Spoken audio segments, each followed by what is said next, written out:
Well, hello everyone. How are you guys doing? Thanks for joining today.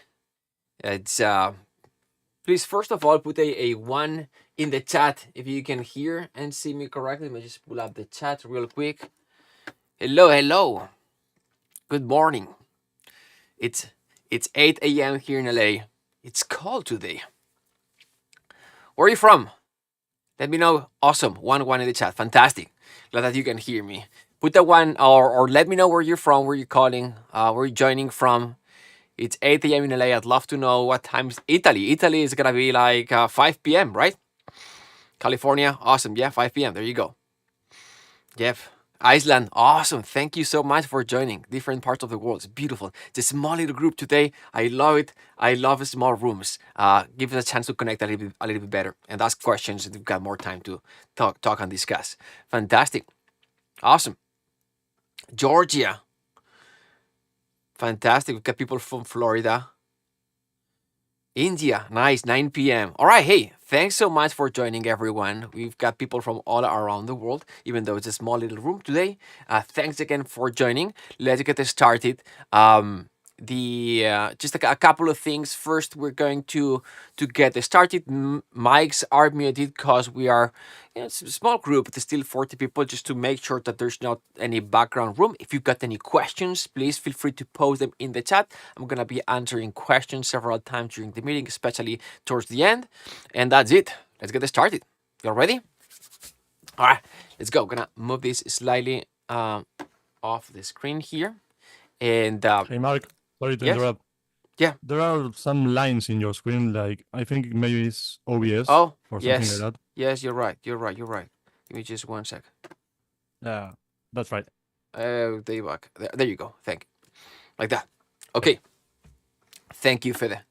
All right. So cool. So the thing with the about music composition or music or composing music is that it's not about applying this one formula and it always works, right? There's small little nuances that make the whole thing work or that makes a bigger difference. Also, composing is a lifelong journey. So in this class today is not going to be about learning this one composing technique. This class is about teaching the best practices to learn music composition fast, so you enjoy the process and so you learn fast and efficiently. And today we're going to be learning the frameworks. I'm going to be showing you the framework so you can faster advance in your composing journey. Also, in this class, I'm going to be doing some live composing because I want you to see the process in real world context. So what I'm going to be doing is number one, sharing learning frameworks and so you can learn faster. Number two, I'll be composing live so I can explain you what I do and why I do it so you can model what works. All right. So with that, let's get started. And here we go. Welcome to this training where you're going to learn the best ways to learn music composition so it takes weeks instead of years, so to speak. I'll explain you how I went from struggling to best student in my class and I start working in movies years after. Not, it actually was the last year of my studying at USC. And when I actually finally stopped focusing on, area by area, kind of like harmony, orchestration, music theory, took a different approach and everything changed for me. And that's what we're going to be talking about today. It has to do with modeling. And I'll show you the frameworks that I use not just to learn faster, but also having fun in the process. Because this is what it is. At the end of the day, it's about having fun and less complicated theory. And by the way, as it says here, these are frameworks that we've used in cinematic composing. We've enrolled over 15,000 students. We're close to 16,000 students at the moment. Crazy. But I'm just saying this not to brag, just to prove these frameworks useful. Anyway, with that, let's go. Okay, so also during the class I'll give you the password. We've talked about this in the school group and in the communication over email, but you've got access to this PDF. You've got the link to download the PDF, but the PDF is encrypted. I'll share the password to unlock the PDF today during the class. It's gonna be towards the end during the Q&A. I'm gonna share it verbally, so pay attention. Also, for those joining today on YouTube, Facebook, maybe on Instagram, if you are. I don't know how many of you are there at the moment. I'm not monitoring, but the team is monitoring. Feel free to join on Zoom if you want to join on Zoom. Just go to cinematicComposing.com/Zoom. Cool thing about this that you can ask questions directly here in the chat, and we're gonna be answering. We're gonna have a cool small Q&A section at the end. So if you want to join, just go to cinematicComposing.com/Zoom. All right. So just to clarify, going back to the class, we are not teaching composition per se. We're going to be learning composition, but we are learning the best way to learn music composition. It's a little bit meta, right? But we're going to learn how to learn in a way. Why? Because music composition can be so easy, right? And not everyone, but many people overcomplicate this. But in this class, you'll see how easy and fun it can be. Now, we've got a problem. So we're gonna learn music composition. When you see what we're gonna be talking about, it's like, oh, this is so simple. It makes so much more sense. It's not like everything's gonna change, but you're gonna learn a couple of frameworks that are gonna change the way you see things when it comes to learning music composition. Way easy. It'll make so much sense. But it's still, and you're gonna be like, this is cool, this is awesome, it feels much easier, and it feels like I have a deeper understanding right now. But one thing is learn to compose, and the other thing is composing music that sounds pro. I'm talking about, being able to compose something that sounds okay, versus something that sounds freaking awesome, like something that's like, whoa, this is straight out of a movie, right? Two completely different sets of skills, right? The composing and the production, the composing and sounds, composing and mixing, mastering, right?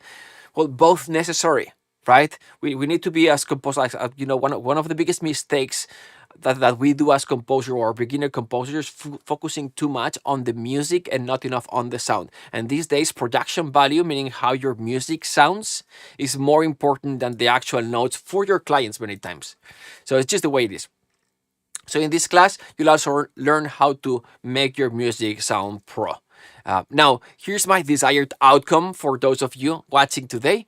My goal for you, from my heart of hearts, is that you love the music that you compose and that you have fun during the process. Because sometimes composing can be a little bit of a fight and a struggle. How many of you have been there? And there's always going to be a little bit of that. But I want for you to learn this framework so you love, the not just the music that you compose, but you love the process and have fun during the process as much as possible. Okay. So in other words, that you love the process of learning music composition, because as we said at the beginning, it is a lifelong journey, right? And I want you to make composing, in creating part of your life. Some of us are here as, full-time composers. Some of us are more like part-time composer, where we've got this, day job, we've got family, and we do a little bit of composing as well because, as a hobby, we love it, right? I just want you to make it a part of your life, whether you are, spending 8 hours a day or 2 hours a week. To make it part of your life and part of your day to day, so that you always want to sit down to work on a cue or a song or a soundtrack. And now, once in a while, and this not always happens, but once in a while you look back and like, wow, I'm so proud of this one, right? This cue, this song that I composed. That you can look back and you're like, I'm so proud of this one, right? And this is the one that you have in your demo reel, or that you publish out there on YouTube, or that it got, synced with a movie, or it's part of a soundtrack, and this one, you're very proud of this one, all right? One of the most rewarding things as a composer, as creators, as artists, right, is when a stranger will reach out to complement your music, right? And that's what I want for you. But not just that, I want you to get there while you love and enjoy the process. Now, I know that many of you want that. It's like, yeah, this makes sense. That's what I'm here. That's what I want. But sometimes your own beliefs and ideas get in the way, right? And the main reason why people fail in composition is not because lack of a skill, it's because it takes time, it takes years, and along the way there's these limiting beliefs that sometimes will stop or will add roadblocks to that journey into becoming a composer. Those are false beliefs that you believe, or that we believe, and that stop us from getting to our goals, right? This is not the main part of the class, but this is important.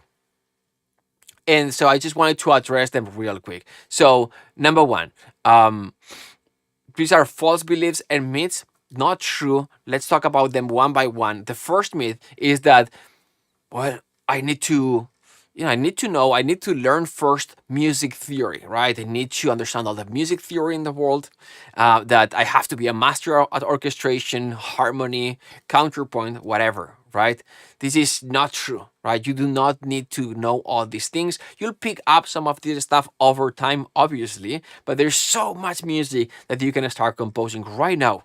That's super easy and doesn't require any fancy techniques. So that's first. Second is this, right? It's the myth that you need an expensive studio, expensive gear, expensive libraries, or lots of them, right, to be able to compose high quality music. Again, not true. Number one, sample libraries are more affordable than ever, right? Like these days for $9.99 a month, you can have all the sounds that you want, right? There's many subscriptions out there that offer that kind of deal, right? Or for this is Black Friday right now. You can with a few $100 with a few $100 you can get the most important sounds that you need in your orchestral palette, right? So more affordable than ever. They sound amazing, better than ever. They're easier to use, easier than ever, and it's becoming easier and easier. And there are even some free libraries that sound outstanding, right?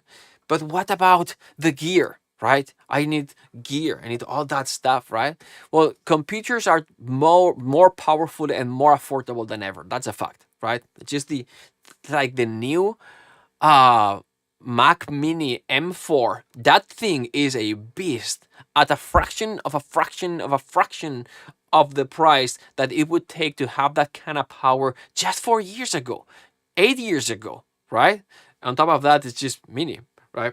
And so anyway, computers are more powerful than ever, and you don't really need any outboard gear other than headphones and things like this, because nowadays everything happens in the box, in the computer. This is all you need to start composing, right? Laptop, keyboard, headphones, rock and roll. The third myth is that we need this, right? You need to have a massive template, because we've seen such and such composer posting it on social media, and you're like, oh my gosh, I need an orchestral template, right? So I can put my hands on the keyboard and start composing, right? I need all these sounds ready. And on top of that, I need, a professional backend that mixes my music. Now, all you really need to start, especially if you're starting out, is just a few good setup tracks and a good back end that mixes your music, and you're good to go, right? It's easy to set up. I'll show you why during this class. I'll show you how during this class. Okay. Now, I'm guessing that for a lot of you, this is probably not the first class about this topic, right? It's not your first attempt at this. Maybe you are here because you're stuck somewhere. Maybe your music doesn't sound cinematic, or maybe you can compose music, but you always struggle with technical overwhelm, or got technical roadblocks here and there, right? Or maybe you compose slow, right? It feels like you're always searching, like always experimenting. You can hear the sound in your head, but from your head, the sequencer takes experimenting, and that makes you compose slow. Or maybe the production value of your music is not there. Whatever it is, don't worry. It's normal. It's not your fault. There's a lot of information out there, and it can be confusing at the beginning. Like many times, information overload keeps you from success. That's okay. If you think that you're not cut for this, or that this is too complicated, or that you don't have time, right? I'm busy, got kids, got my day job, or that it's too difficult or too hard. I just wanted right now to put those fears to rest. You can do this. You just need the right person to explain it to you. It's simpler than it seems. Okay. Now, on the other side, we've got musical schools, universities, conservatories, right? That they want you to think that this takes years. And hey, yes, it's a lifelong journey. It's a beautiful lifelong journey, because you never end learning. It's beautiful, but it does not take time. It does not take years for you to be able to compose the first song. Think about this. This is, conservatories, colleges, schools, universities. That's how they make money. Nothing against them. I've been there. Like, I've gone through conservatory, through college, right? But the longer you stay, the more money they make, right? So it's in their interest that you believe this. But it's just that doesn't take years. It doesn't take years. Yes, again, it's a lifelong journey. It's a lifelong learning process. You never end growing, but it doesn't take years for you to write the first song that you are proud of. Okay, I've seen it being accomplished in weeks sometimes. I'll show you later. Cool. Now, Remember this message? I'll read it. It says, so Romain from France. Hello, I'm a French composer, fan of your music. Where can I find the F6 Twister? Yes, that was the title of the movie. Where can I find the F6 Twister score? Great work for this one. Thanks, Romain. And that's what we want, right? Let me just real quick show the reality, a little bit of context of how this all started. I composed this soundtrack in this studio. So, hey, it's I had a space, and this is fantastic. It's great, but it's not right. It's not. I did not start here, right? I did not start here, and what was going on, rather than what you see here, as a composer, back then, financially, completely broke. You see me composing in the image, but I was working two full time. I was working as a piano teacher and English teacher in Spain, and I had not that much time to compose. I was usually composing in the afternoon, night, or sometimes very early in the morning. So I didn't have. This was again the F6 Twister thing that you saw earlier. This is a feature film that I was working on, and this is the photo of when I was working on it. So again, 60 minutes of music, 3 weeks, just working, nights and mornings, or composing nights and mornings. Didn't have that much time to compose. I wasn't doing the best job I could because I didn't have enough time. Halfway through the movie, the director doesn't like the music and he wanted to replace me. Generally, the way this goes, they send you an email and this is like, hey, we're thinking about changing direction. When the director tells you changing direction, most likely means replacing you. Just so you know. So they wanted to change direction. They didn't like the music. They wanted to replace me. I asked for a second opportunity. They almost fired me during the process, but let me finish, and I finished this movie. I delivered the music, everything well, but they did not call me again. Like this client, I did not work with them again. They didn't call me again, and I did not work in a real, because they were my main clients. I did not work in a real project or a big project like this one for the next 3 years.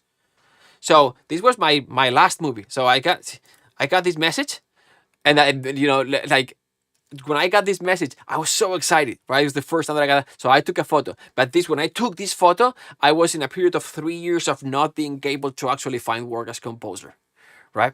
So, it's like, this is what you see, and this is the reality behind. And so during these 3 years, I felt that I just lost kind of like the belief, right?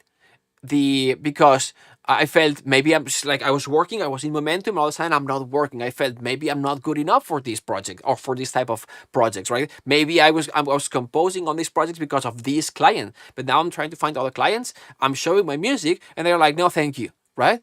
So I started thinking, I'm not good enough, right? We moved to a cheaper place. We were so poor that in this place here, there you go. It came with furniture, but this one was completely empty. So we had to buy everything, and because we didn't have money, we had to build as you can see, the desk with bricks, because cheaper, right? 70 things, the whole thing. So it doesn't look sexy, doesn't look professional, but it was solid. That thing did not move, for sure, right? So I wasn't composing, I was working other jobs to support the family. And the more time that again it went by, the more I believed I wasn't good enough. Until one day, simple as that, one day a friend out of the blue called me and told me, hey, I've got this client.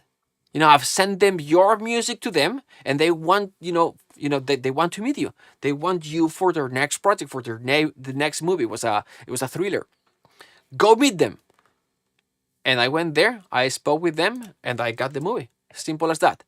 Nothing changed. Like, I was the same person. I got the movie. Since then, I've been doing movies non-stop, and they've been featured worldwide in platforms like Netflix, Amazon Prime, and we'll talk more about this. But why do I say this? To brag? No. It's to demonstrate that the reason why I wasn't succeeded was not because I didn't have talent. The talent was the same. It wasn't because I didn't have the skill. The skill was exactly the same. Maybe it was less because I wasn't working week after week. right? It was because I didn't believe in myself. And when you don't believe in yourself, the actions you do, the things you do, like, you're basically self-sabotaging yourself because you don't believe. You gotta have confidence, not confidence, conviction, I would say, right? But it's a belief thing. We'll talk a little bit about that, right? But dreams are possible, and not just for me, for our students as well. We'll talk more about the students later. But I would just know that today's class is about learning music composition. Yes, we'll do some learning and how to learn and composing line, and also some production. It's gonna be a lot of fun. But it's about you believing that you can fulfill your dream. Okay, and at the end of this class, I need you to understand that the reason why you're not succeeding most of the times, it's not a skill problem, it's a belief problem, right? And as long as you believe, it's possible. So again, today's class is about believing that you can fulfill your dream. And that's why we are here, right? I know that you've got, a dream to compose music. Maybe for some of you it's a hobby. For some of you it's a pro composer. Maybe it's a little bit of both. Or maybe it's pro but part-time. Whatever it is, right? During this class, I want to show you how to make that happen. All right? So with that, let's go. But let's talk first how it started for me. Sometimes students ask me like, so how did it start for you? Right? Well, boom, here you go. This is how it started. Look at this little cute thing. This is Marc Giovanni. This is my tío Paco. And down below, you can see in Catalan, in Valenciano, el meu primer mestre de guitarra, my first, anyone from Spain? Just curious. Let me know if anyone from Spain. I'm from Spain originally, a small little town called Peñíscola, close to Catalonia, and we speak a little bit of Catalan. That's what you're reading down here. But my tío Paco was how it all started for me, right? I'll teach this kid to play guitar, he said one day. And that's how everything started for me. Bless his heart, he might be the reason why we are all here. But what am I showing this photo? I want to show you, not just so this is how it started, but I wanted to show you the journey and how bad I was. Bad. Like I did not have this skill, especially initially. And what I discovered, during the journey that changed me and that got me the skill and faster. Okay, that's what we're gonna be talking about the first part of the class. But this is how it all started. I'm not gonna lie, at the beginning I liked it, right? He was a great teacher and I initially had fun. So my parents saw that, and when parents see this, they're like, we're going to, if the kid likes this, let's give him more of this. So they, seeing that I liked it, they enrolled me in music conservatory, right? I think this is the end of recital photo. I don't have any photos from conservatory. This is years ago. This is this is 30 years ago. So, this is one of the photos that I've got. And, but I've got to tell you, I was not good at this. I was not good. And I didn't enjoy it much. This is me practicing another photo. As you can see, I'm not having a lot of fun, but here's me practicing, and I didn't like it. I wasn't good. And here's what I would do. Instead of practicing whatever, the homework that I had to practice, I would just compose little small, I would compose little pieces. I would compose some music, right? And so instead of practicing, I would compose some music. This is my piano teacher, Mercedes. It's one individual. So my sister, Ana, my mom, Teresa, Tere, and my teacher, right? Greatest piano teacher in the world. I just wasn't good. She was a great teacher. Wasn't her fault. It was me, right? And many times I would show her the mini compositions that I did, and she was like, "Okay, but have you practiced the sonatina?" Like, sorry, Mercedes. And I remember Mercedes one day at the end of the class, my mom would come pick me up, and Mercedes told my mom, maybe this kid should study composition later on, not piano. This is how bad I was at piano initially. So at some point, and at about this age, this took me forever to find these photos, but I think it will be worth for this story. But about this age, and after trying, I gotta say, I've tried everything. It's like, let's see. Well, because I'm a millennial, right? Millennial, I'm from the 80s, millennial, right? And so we are all about the purpose, right? And finding what, the purpose and the thing that you like and all that crap that made us believe that sometimes you find you gotta work as well, right? Not always doesn't feel good. You get, but anyway, back then it was millennial, right? It's like, what's the thing that I love, right? So I was pursuing that, and I tried many things, as you can see. So a lot of soul searching, as you can see. But I discovered finally that I gotta get rid of these photos. That what I wanted to do. Oh, I think you didn't see the photos. These photos. I leave them here just for your enjoyment. 3 seconds. We're okay. It's enough. Okay, but I discovered that what I really liked it was composition. But why composition? So I had two motivations. Why is it that you look at something that you are like, oh, I love this? For me, composition were two things. Number one, this. Like when I saw this as a kid, I'll just play it for you.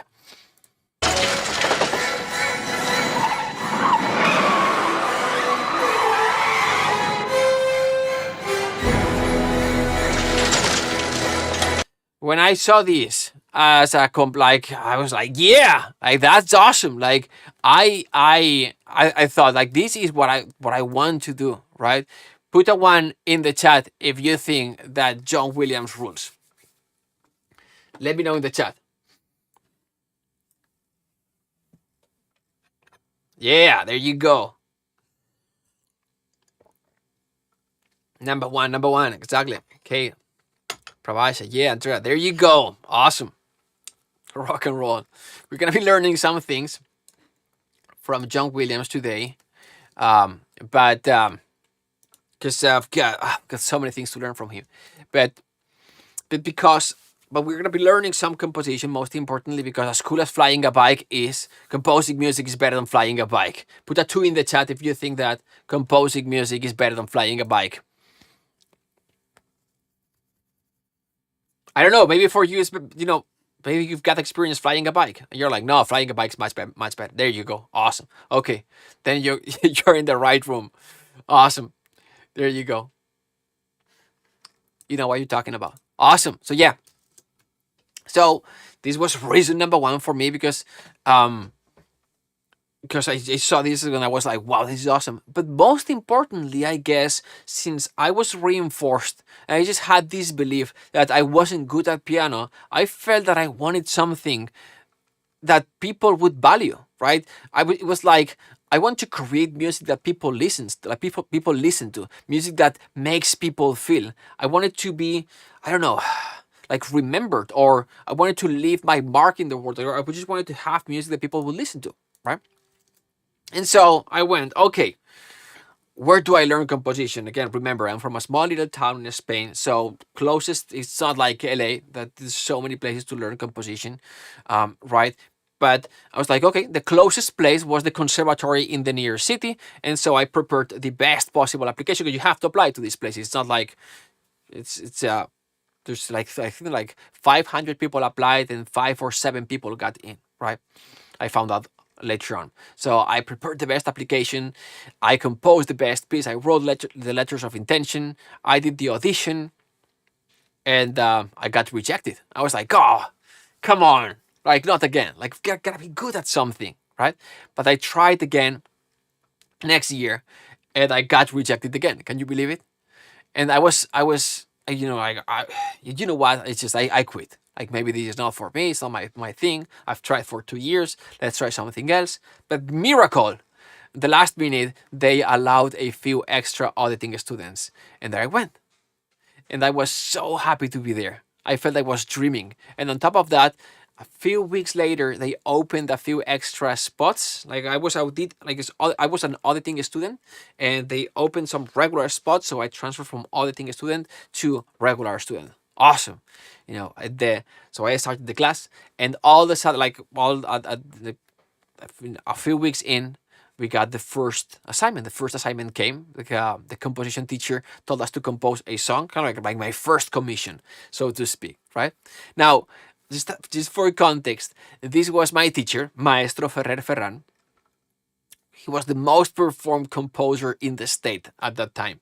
In Spain, we don't have a state, we've got communities, but for the international crowd, state, right? Or community. But the most performed composer in the community or state at the time, this was the same guy that rejected my application twice. And now he was going to listen to my music. So I was excited. I was like honored. Such an opportunity, right? And so I composed the piece, I printed the score, I put the audio file in a USB drive because yes, that's back then we used USB drive because no Dropbox, no drive, no internet in the class either. So printed PDF or printed the score and USB drive. My dad drove me there to conservatory, which was 1 hour from where I live, from my home. I entered the class, I sat down, I waited my turn. I was like, oh my gosh, right? And so my teacher calls me. I hand my piece to the teacher.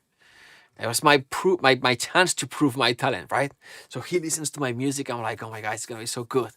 And he looks at me and he goes, "This is bad. Like this is really, really bad." And I remember as if it was yesterday. He told me, "You take this piece and either tear it to pieces and throw it away because it's just a waste, right? Or you can hide it in a drawer where it will be forgotten forever because no one is ever going to perform this music."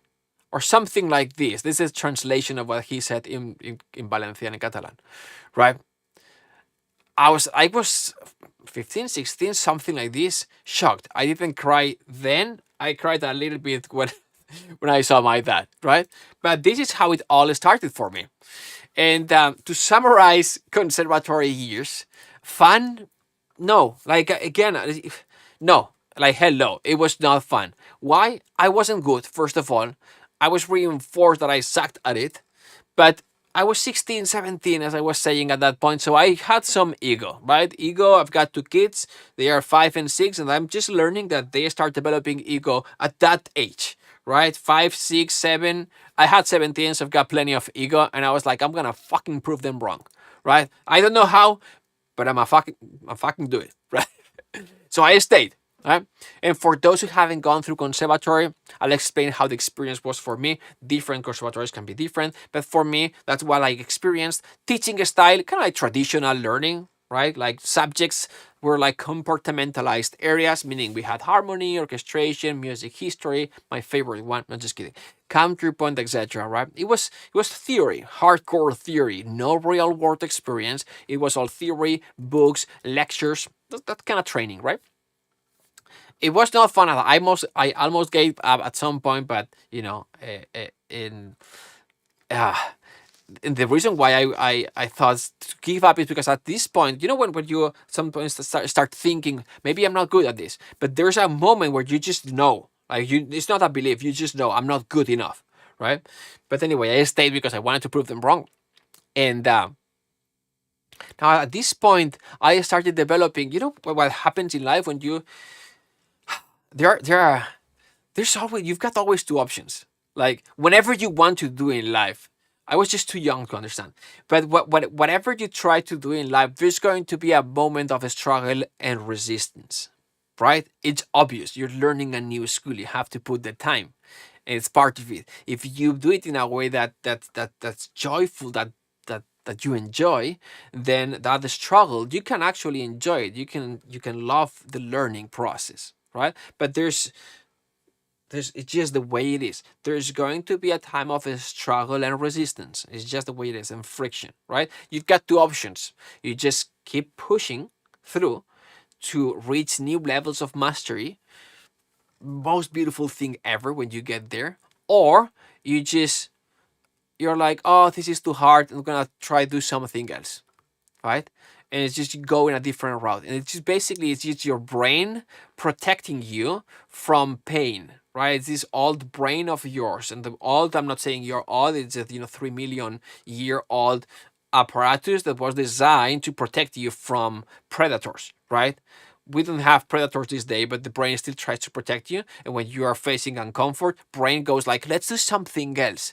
Let's just be lazy, or let's just change direction. Let's just do something that's not going to be as painful, right? If you've got what it takes, you're gonna keep pushing through, and you're gonna go through those, struggles and resistance and frictions. You're gonna reach, higher levels of mastery, which again is the most awesome thing ever. But I didn't do that. I was like, let's try and find something else, right? And I started developing an interest for production, mixing, recording techniques. So I was still kind of in the same area, but not as much composing and more, torch sound and things. And so my parents saw my interest. It's like, okay, let's see, let's look for something. We were looking for something and we found this.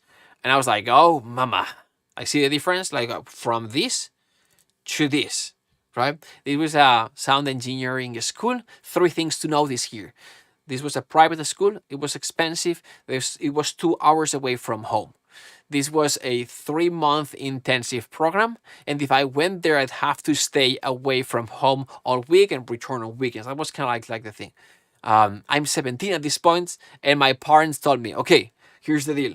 Like, if you want, you can do this, but you have to keep up with high school and music conservatory. We will help, but it's going to be intense this next 3 months. You don't have to do it, but if you want to do it, like, we will support you.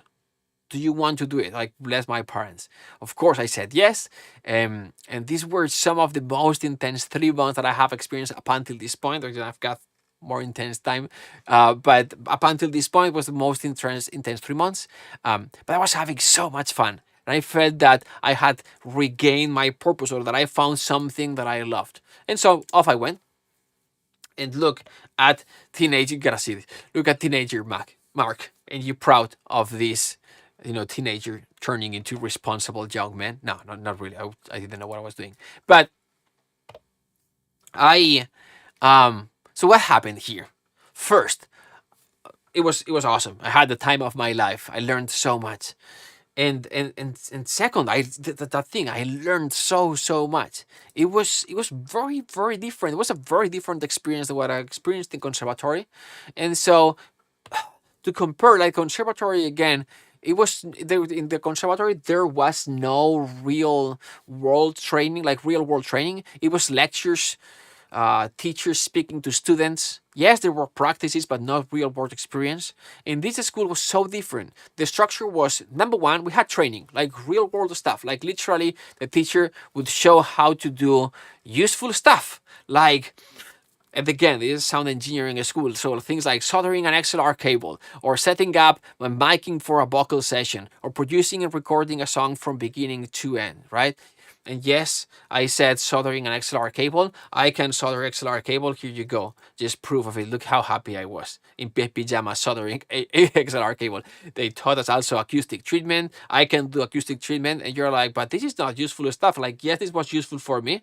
Like, when I moved to LA, the first stuff that I did for other composers was acoustic treatment. And then they got me additional music gigs with them. Anyway, going back to what we were discussing. So, as I was saying, the learning approach in this school was, number one, training, like real world stuff. The teacher does the thing, it shows you the thing in front of you so you can see, so you can model later on. Number two, then we would practice these concepts. And number three, then we had our teacher review our work and give us feedback. For example, number one, training, record and producing a song from beginning to end. The teacher does the entire thing. Number two, practice. What would that be? Now you do it, right? Record and produce a song from beginning to end. And then number three, mentoring. The teacher listens to the song and gives us notes, right? This is the notes that I took from watching the teacher record the song from beginning to end. This is us, the students, working as a team, recording the song together. And the pages here on the left are guiding step by step. It's very useful. And this is a short clip of us recording the song, so you can see. I'm embarrassed of this clip, but here you go. Es me. Has entrado mal. Había entrado bien antes. Otra. Vale, no pasa nada. Qué rápido. Vale, full. Again, I was practicing my English already. My gosh. So there you go. And then again, I was learning so much because I had so much fun. I remember I told the director of the schools, like, how is it that this is so much better than conservatory, or the way at least I experienced it as a young kid. And he introduced me to a concept, which is what I wanted to share with you. A new concept for me, but I never forget. He said, "So, what is learning?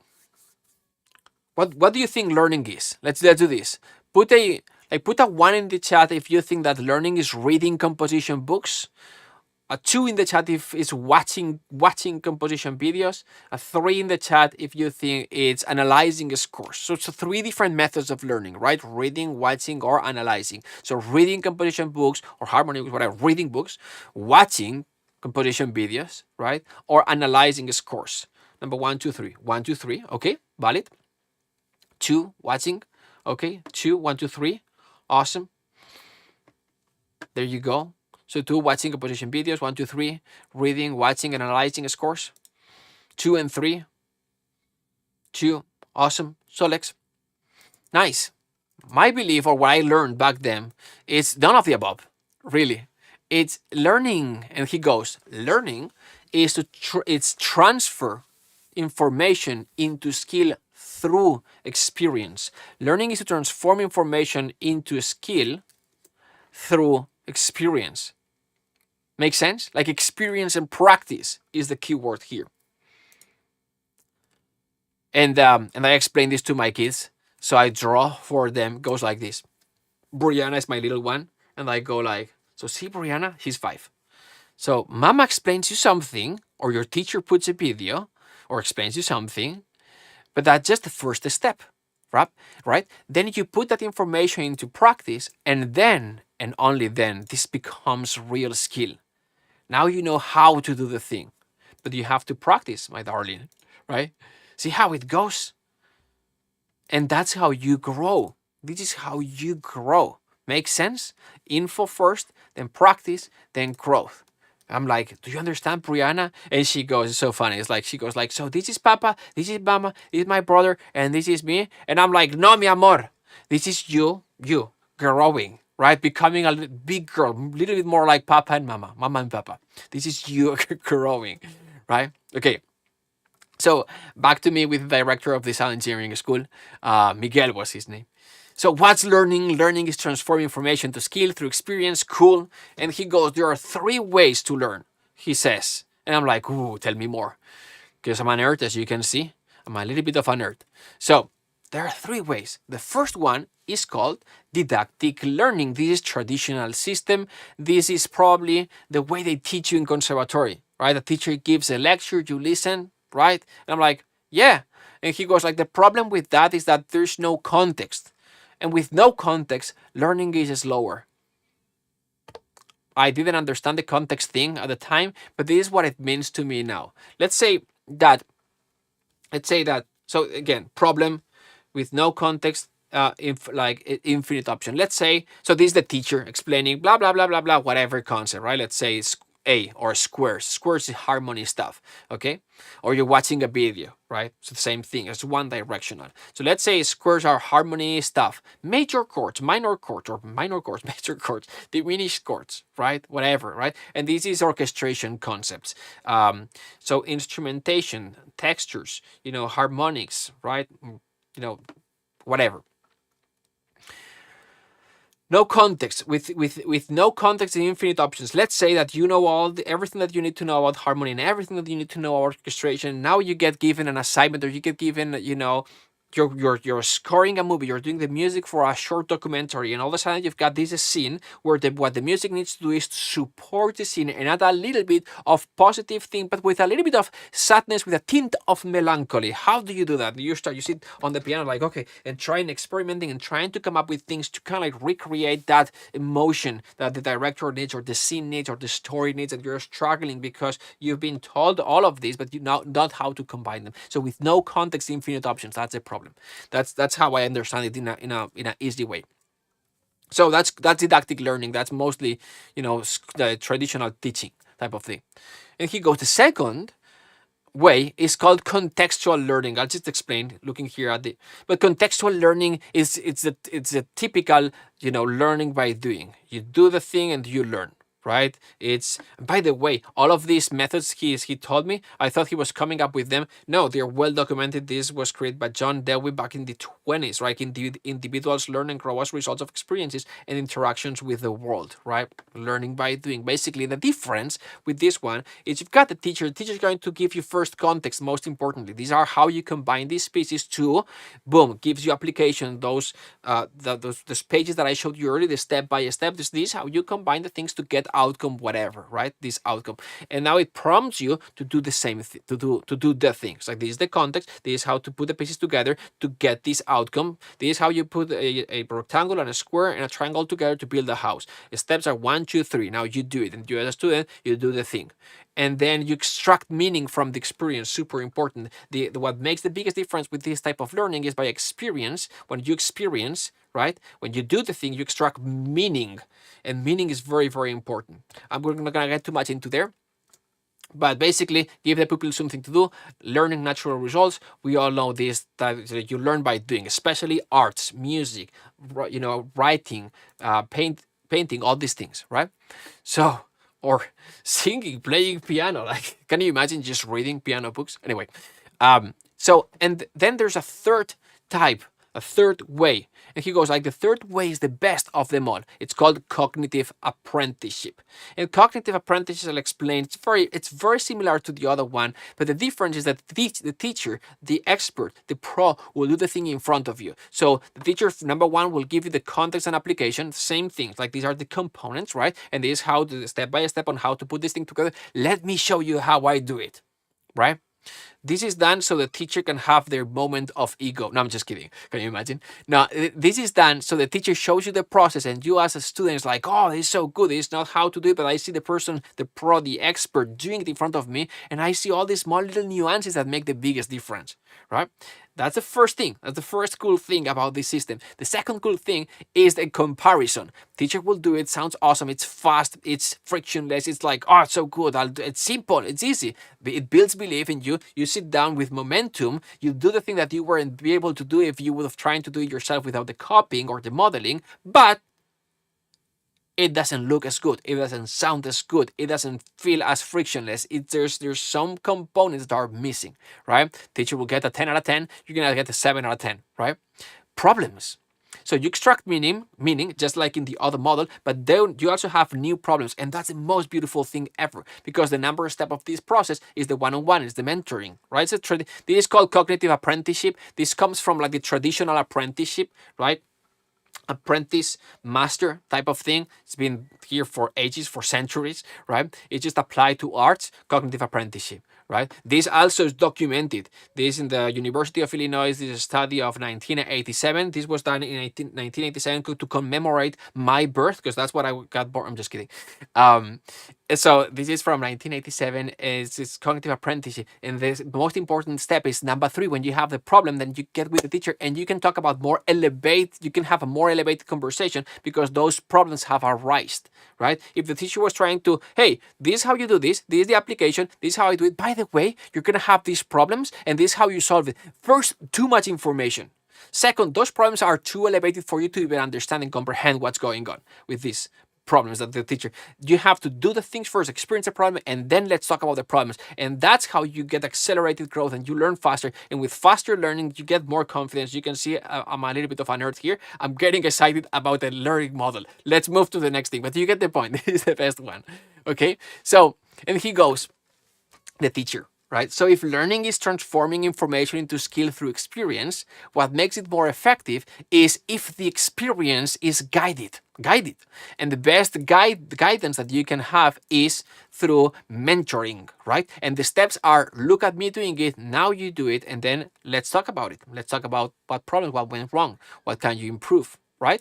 And he continues, and on top of that, I was like, on top of that, like I have to make sure that when you are out of this school, because this is a private school, right? You paid money for this. You've grown in areas that are useful for you, so you can give me a good review. No, I'm just kidding, but it's important, right? So we are just going to practice useful skills.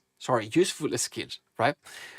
We are not going to practice useless skills. We're going to practice useful skills. We're going to practice real world skills. And he pauses and says, and that's how you learn fast. And I go, oh my God, this is so good, right? Because again, I'm 17, 18, but I'm a little bit of a nerd here.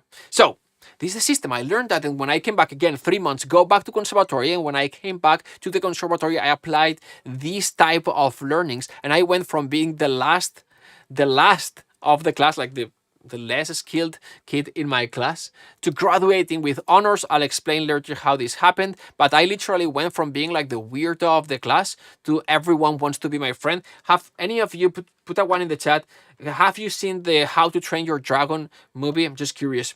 But if you have seen the movie, let me know. How to Train Your Dragon. There you go. Awesome. I was gonna say it's an old movie at this point, but it was 2010, believe it or not, or something like this. Awesome. And there's Hiccup, the main character, right? That starts being like the weird kid, no skill, it messes up always, right? He goes from that to being, to everyone wants to be my friend kind of thing through training with Toothless, right? That's what happened with me without a dragon, but that's what happened with me, right? Like I went from literally being the weird of the class to everyone wants to be my friend. The same one that taught me to hide my music in a drawer, told me that I had potential for the field of film music and recommended me to apply to the University of Southern California. I'm so grateful to him. He might be part of the reason also why we are all here today. But after this, I applied and got accepted first to Berkeley and then to University of Southern California. I graduated there, and since then I've been doing movies non-stop, being featured worldwide in platforms like Netflix, Amazon Prime, Lifetime, and so externally, this is what I got, right? What you see on the screen. Like, I became the guy who does music for movies, what I wanted. I saw that movie, right? I want to do this, and I started doing it years later, right? So that's externally. But I think internally, most importantly, I gained confidence. I went from being the kid that thought that, maybe I'm not cut for this. Maybe I don't have the talent, right? Because I'm, again, being reinforced of this, of thinking of this. So I went from the kid of like, maybe I'm not cut for this, maybe I don't have talent, to being the composer who has the confidence that I can compose music, any type of music, for any project, and I can successfully tackle any project that gets thrown at me. I have the confidence that I can compose, right? And when in this confidence shows when people ask me, like, so this is weird because when people ask, like, most of us are not film composers, right? Most of us. It's what? I don't know. 0.001% that do this, and there's a 1% of that 0.001% that actually do it for a living, right? So when someone asks, like when someone asks me, so what do you do? I say, I'm a film composer. And depending, sometimes like, a film what? It's like, I compose music for movies. Oh, and they go like, oh, wow. And I go like, yeah, there you go. So the same teaching method that I described, the same teaching method that we use for our students, and they've got similar results. This is Matthew here with some of trailer placements that he's gotten.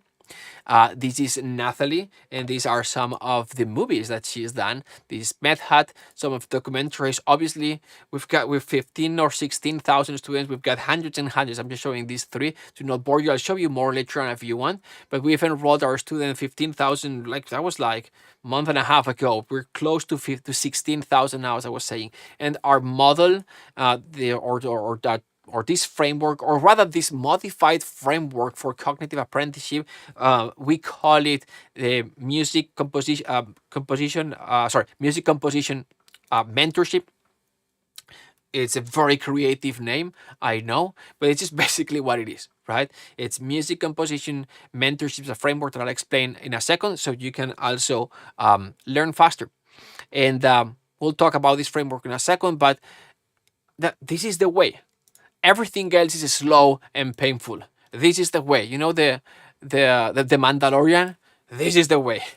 So, by the end of this class, my goal is for you to believe that cognitive apprenticeship or music composition mentorship, which is our modified framework, is the best way to learn music. But not just that. Again, it's also the key to unlock any composition or composing struggle or roadblock. And it's also the only way to learn music composition fast while you enjoy the process.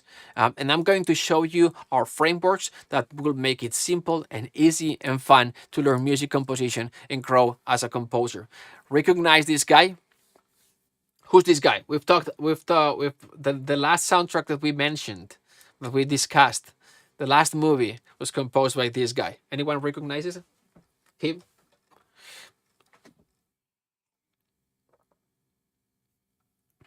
No? Composer for How to Train Your Dragon?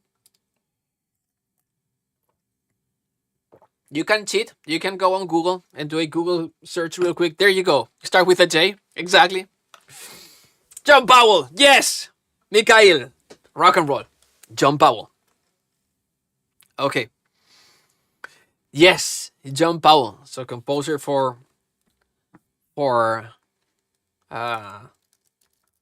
Powell. Well, we don't have to say composer. But John Powell. How to Train Your Dragon, Ice Age, Born Identity, and so much more. One of my favorite film composers, definitely my favorite film composer back then when I was studying, and that was I had the yes, the one. We should play the some of his music. No, not today. But be fun. Do an scholar an analysis, derail totally from the script. Anyway, just kidding. The was my favorite composer back then, and we had the chance to be there. So again, one of the biggest film composers in Hollywood back then and right now as well. Um, he just did the movie Migration. If you haven't watched it, just amazing soundtrack. And so I had the opportunity to be there. So that was me, and I remember we were invited. That was as a group when I was studying at USC, University of Southern California, and we were invited to go there. So we go there, and we enter the studio. The studio it's a big house. It's not a mansion, but it's a big house. And you enter the first floor, and the studio is in the second floor, right? And as you enter the door, we start hearing music. It's like an unfinished music, right? But it sounded like John Powell. It's like it felt like someone was composing live. And it's like, I was thinking, it's like, is it possible that we are actually gonna go to John Powell's studio and he's gonna be composing live right now? And and that's exactly what happened. We went in, we entered the door, the studio, the guy is composing. We enter, we sit down in the sofa in the couch, and he keeps composing. He doesn't turn around. He's composing like, oh my gosh, this is so good. I was taking photos, I was taking notes, and it's just observing and learning of what he was doing. And I discovered a few things like, oh, this is cool. Oh, I never thought of that. It's like, whoa, this is good.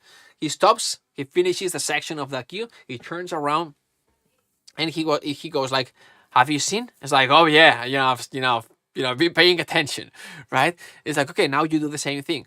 Like, oh, what do you mean? It's like, well, I'm gonna give you this clip, this video that you just this is a scene, and you're gonna score this scene. I think he was scoring something from Ice Age, and that's what we got. And he was like, please don't share. It's like, yeah, just for educational purposes only, obviously.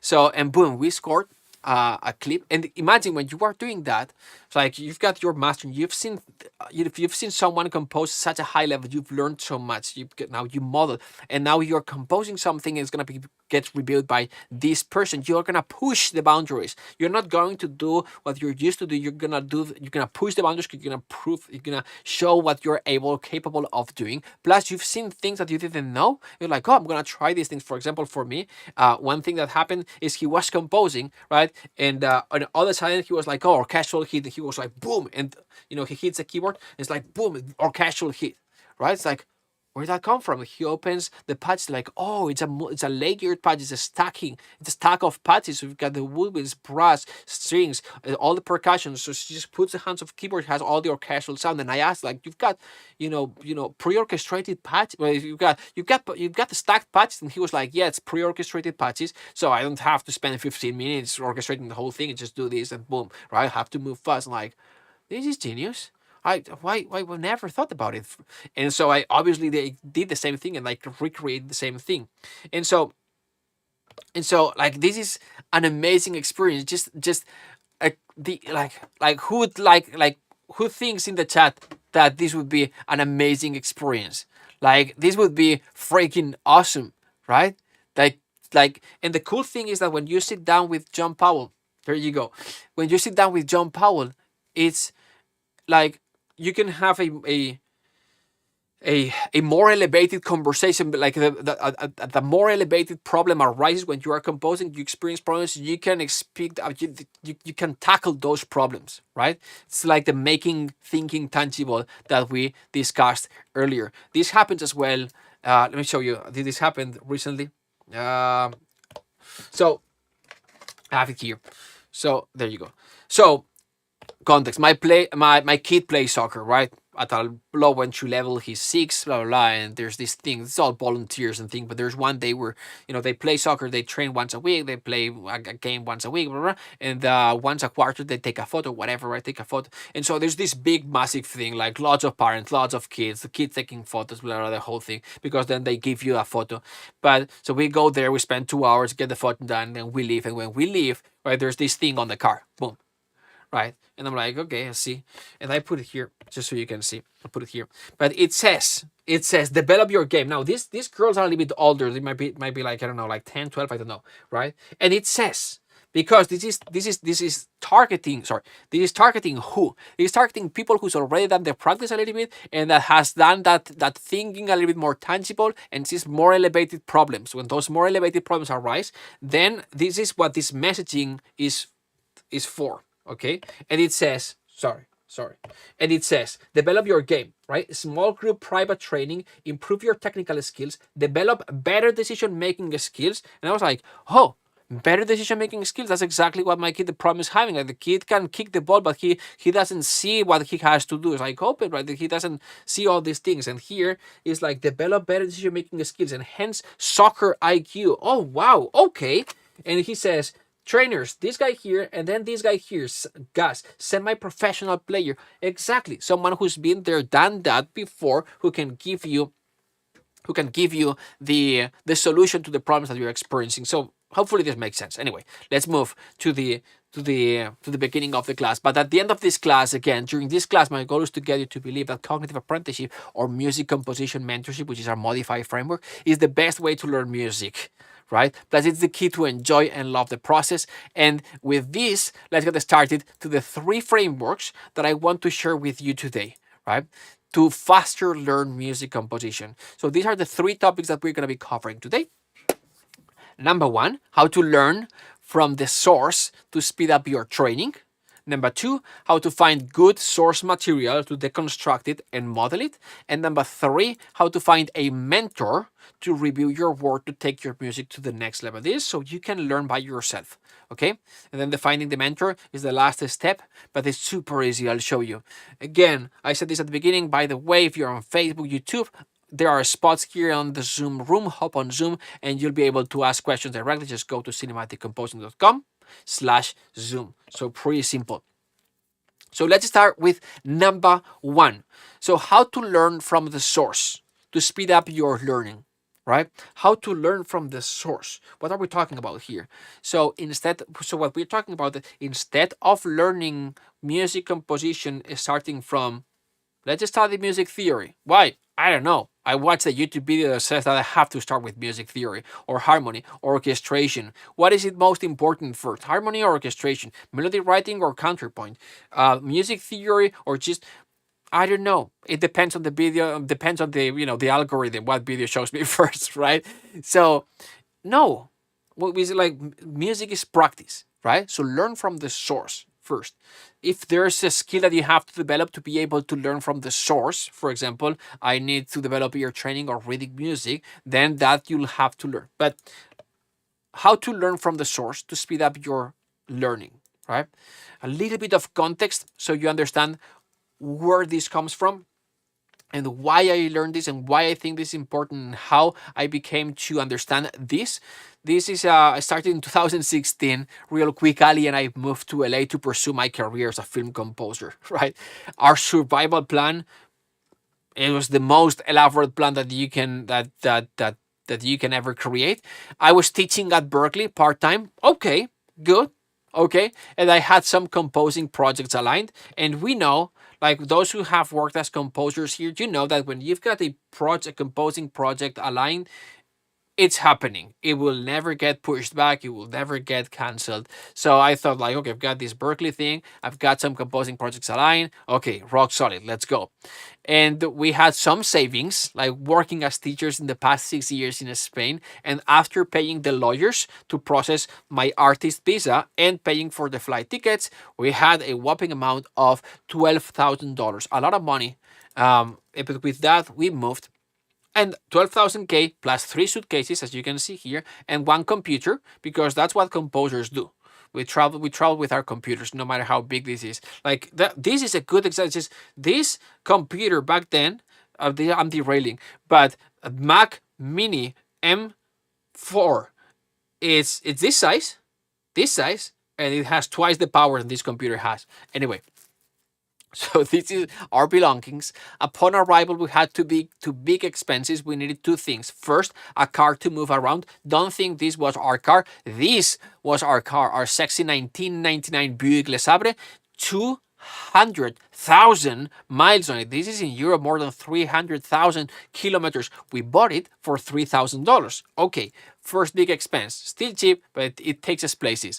And we also needed, obviously, a place to live. Little we knew LA was so expensive. This was the cheapest place we found. One bedroom apartment in Glendale. It cost us $1,200, $1,200.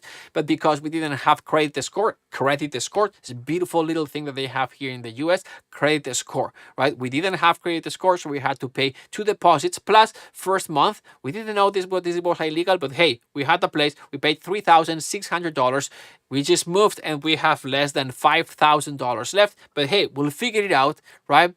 You know this face that you put when everything goes wrong, right? But you have to send a photo to your parents to prove that everything is going well. This is the photo that we sent, right? You know, to make matters worse, a few projects that I had aligned obviously got pushed back, so the money coming in from those projects, nada. And then my teaching position at Berkeley, that semester they didn't have many students and they didn't need me for 3 months. Not their fault, not my fault, but it just happened to be. So we were screwed. And again, this is the photo that you send your parents when things are going like this. Backstory real quick. What my parent told me before we left, like, hey, Mark, just so you know, you're not going to make it, son. Like, this is never going to work out for you. Just think about this. Like, Papa, I'm gonna move to Hollywood to pursue my career as a film composer. And your dad goes like, yay. No, it's never gonna work out. It's just so remote. I'm sorry. So that's how everything started for us. And in this situation, what we did is like, okay, gotta find work. And the best way that I knew how to find work is as a composer. See that big piece of paper hanging on the wall, left side of my studio? This one here. Well, I was committed to find projects as soon as possible. So my goal, 25 calls per day, right? So I started calling production companies, directors, things like that on the phone, right? And it's like, I'll fill up the entire piece of paper with tally marks if needed. But so I started, but obviously, you know, it wasn't working because these things, it just is how it goes. It takes time, right? But I did get one movie and I was like, yes. You know, I got paid $700, $720 actually, to be exact. I negotiated a little bit, so 20 up. There you go. And so, to put this in perspective, at this point in my career, the last project I did, the one I showed you at the beginning, that earlier project paid 7 times what I was getting paid for this movie. Sorry, 10 times. 10 times, so 7,700. So that earlier project paid 10 times, that TV movie, 10 times what I was getting paid for this project, for this short movie. But I was so grateful for the opportunity. Money was very much welcome. So I started working on this soundtrack on my Pro Studios, you can see, still made out of bricks, same room that I showed earlier. So lucky that the director lived in Seattle. If she ever visited the studio, she would have been like, who the hell have I hired?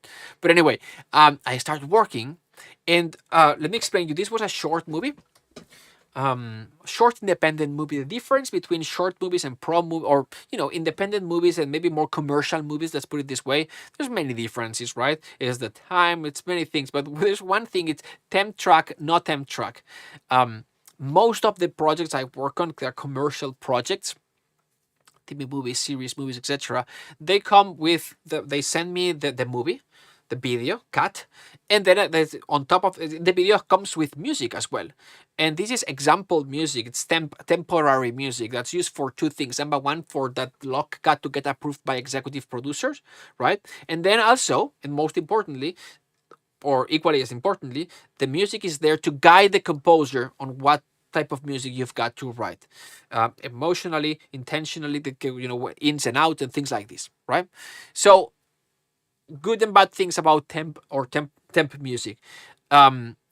For beginner composers, it's great because it guides you. For more experienced composers where you know what to do, having temp, it kind of locks you in a box because stylistically, it tells you so much about what you have to do with music. Plus, the director and producer have gotten used to the temp track and expect something similar. So if you go too far, you're gonna be like, no, right? If you stay closer, it's gonna be easier for the music to get approved. So in a way, it limits you. It limits you creatively. For me back then, though, no, I was a beginner and I loved having a temp track because it just like guided me in what type of music I needed to compose. But in this particular movie, I did not have a temp track because again, independent movie.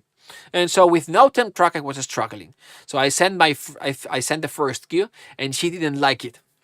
Right? It's like, okay, I didn't get it right the first time. So I sent the second version. It doesn't work either. And she tells me that she's considering to go in a different direction. And at this point, we know what this means. And I'm like, I cannot lose this one. Like, I really need the money. So I thought, okay, so what's the style of music in this scene that I'm struggling with? Okay, action tension. Like these days is so straightforward. But back then it was struggling. So, okay, what's the style? Okay, action, tension, underscore type of thing. Awesome. What movies have I watched recently that have similar scenes? And I picked these three. I'll show them. Sir, what you got? We intercepted a call in London. Keyword Black Pride. Right, pulse, staff, scenes, ostinato strings, not too intense, but more.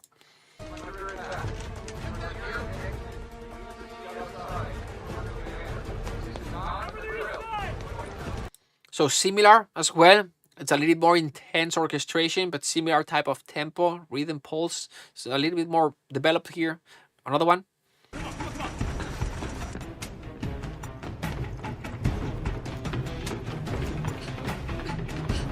Lots of commonalities, right? This one is slightly different orchestration and arrangement, some electric guitars here, two different composers, the same genre, two different composers, John Powell, James Newton Howard, these two.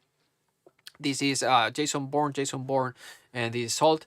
And so I start analyzing all of this, right? And initially what I do is I download the music and listen to the music and I try to extract rhythm, tempo, the orchestration, harmonically, melodically, motivically, what's going on, right? All these things. And then what I do is I go back to the scene and I see the music, how it's structurally, when is it changing and things like this, right? And I analyze all these things, obviously not as clean. This is, a cleaned up version that we've got in Cinematic. But I start analyzing, okay, what's going on. I start taking notes and, pencil and paper. And after extracting notes, then I try to, I start looking for the commonalities. Like, what are the things that repeat across the three scenes? Like, what are the common themes of this style? And I wrote down to see as simple as I could. Okay, so I'm like, okay, so this is how you compose this. I start learning how to compose in this style, and I compose a new version, and I send it to the director. And long story short, I won an Oscar for Best Soundtrack. No, I'm just kidding. I got close, but I didn't get the Oscar. No, not even close. But I did not get fired, and I got paid. I was like, yes, woof. And I sent this music to my friend. Like remember the call that I got from my friend, blah blah blah, that we discussed earlier at the beginning of the class. This soundtrack, this was the music that they had from me, right? He put me in contact with this client, and boom, I got hired. And I didn't do an okay job. I did an awesome, excellent job because I was ready, right? I was so ready. And I did a movie for them. And then to this day, I've done 12 more movies with the same client and counting. And I'm happy to call them a friend. He's even joined us several times to teach storytelling for our film scoring students. And while I feel grateful and blessed for the opportunity to collaborate with him and with them, with producer as well, Robert, I think the biggest gain for me in this journey was that I gained or regained confidence as a composer. Like the type of confidence that says, like when people ask me, like, can you do this? Any project, if they ask me, can you do this? Like, of course I can, right? I'm fucking Mark Giovanni. Just kidding. But internally, it's like, yes, of course I can do this. I've done it so many times, And that's exactly what I want for you, this type of internal confidence. All right, so fast forward a few years later, this is 2018. We moved out from our old apartment. We've obviously, as you can see, a little bit nicer space. Still one bedroom apartment. Don't think that we have gone grand here, but this time it has AC. Big improvement because it's hot in Glendale in summer. And this was the entire space. Behind here's the kitchen plus one bedroom here, 700 square feet, 770 square meters. The studio is right there, as you can see. Still brick made studio desk. You learn how heavy these bricks are when you move. Like we did the move by ourselves. You can see the bricks here in a beautiful view that we still own. And you know how this story ends, right? Years later with these bricks, we built our own. I'm just kidding. Can you imagine? Anyway, this 2018, right? Cinematic composing, the school has been born. The story for another day. My goal inside Cinematic Composing is to provide composers with the tools and knowledge to succeed in their journey. And I'm teaching a small group of students how to find projects, right? You can see here Medhat, Luigi, and they were getting projects. Here's Medhat, that you can see right here, right above Tom, and they did find projects, but they encountered the same problem that I had, right? Like when working on other projects, like composing the music for a movie, they were struggling to find out or to figure out the musical mood or the tone for their movies or for a scene within the movie, right? And so I told them, this is the email that I sent. It's November 1st. Almost 6 years exactly from today.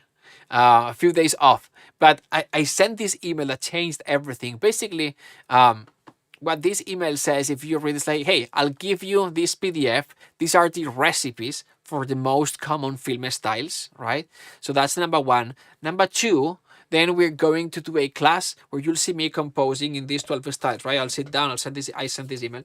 It's like, hey, read this PDF. It was something like this. It wasn't a long PDF, just PDF explaining, all the styles similar to this. I'll show you this. I'll show you this later. But this is how, this is this style. This is focus.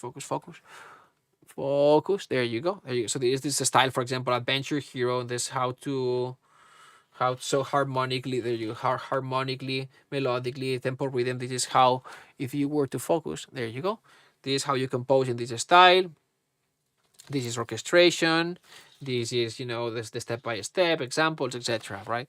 And so that's step number one. And then second is like, okay, read the PDF. Don't spend too much time. Just read the PDF, then attend my class.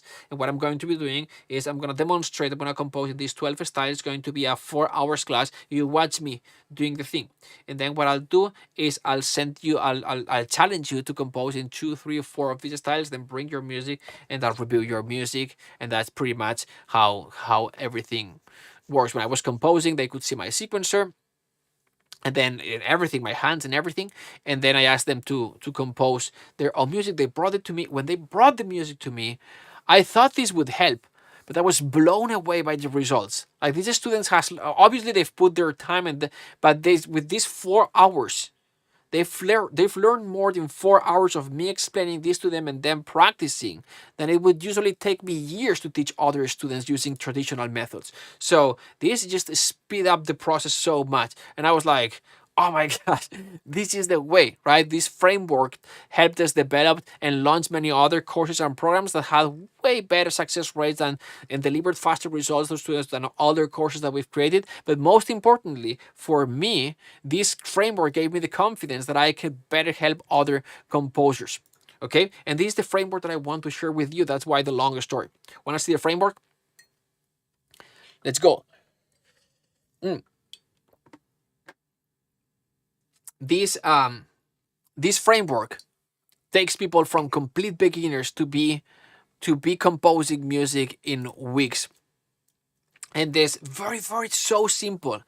In the earliest stages of this framework went from this, like designing a real world practice, give them the step by step, do it yourself first in front of them, challenge them to do it, and then review their work, right? We went from something like this, but I simplified it for you for this class, for the purpose of this class, and I just tried to, I wanted to make it, to see it super, super simple. But it's very simple. See the master in action, model the master, refine with the master. And then you start stacking it, and and you go level 1, level 2, level 3 for composers. Each level will be a different style. We can present the framework like this, a little bit more complex, but really this is it. This is the framework 1, 2, 3. It's basically holistic learning, holistic versus departmentalized, practice versus theory kind of thing, right? Applied, contextual, guided. It's mentorized type of thing. I'll explain a few things, but we'll dive into this framework right now, and we'll be analyzing and composing music next based on the steps of this framework. But these are the results that you are going to get with a framework like this. This is just for context. This is a video. We're gonna watch Richard Donner, composer that started from scratch. And a few weeks later, he was able to compose this. I'll show you guys this music, and then you'll see the reaction of the master. The master in this case is Christopher Young, the composer for Spider-Man, that we brought him to review music from the students, and just pay attention to his reaction. Again, music by Richard Donner, and then the comments by Christopher Young, composer of Spider-Man. Here we go.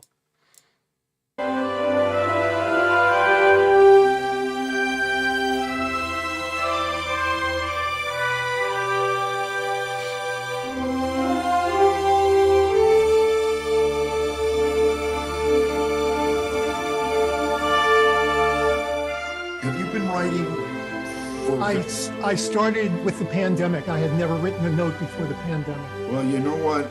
Again, it blows my mind. Seriously, it does blow my mind. You're just starting to write for the first time, and yet this is so clear, so well executed orchestral writing. You put this on the stand and it would sound great with a live orchestra. Now, I love this material. And then the notes, obviously. So he started again, weeks, like a month and a half, and boom, it creates this piece. It's possible. Obviously, this is not the most complex, advanced style, but 6 weeks.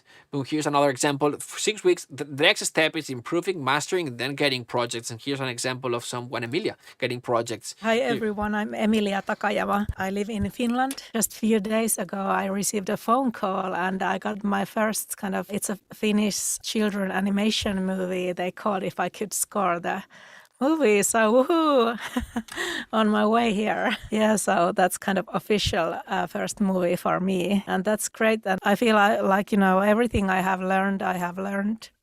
So that's where a framework like this takes you. This is Lucas, 22-year-old, the same story, right? First time composing this style, and then the reaction from Christopher Young. This is his music.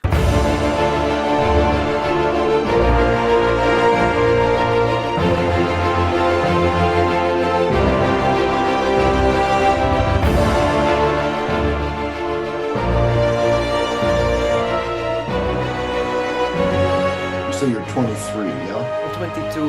Well, this is very impressive for someone who's 22. If Sam Raimi was in the room right now, he'd understand exactly what you were trying to do and would feel confident enough about what would happen on the scoring stage with the live musicians that he might not even need to be there. So your mock-ups are great. The stylistic.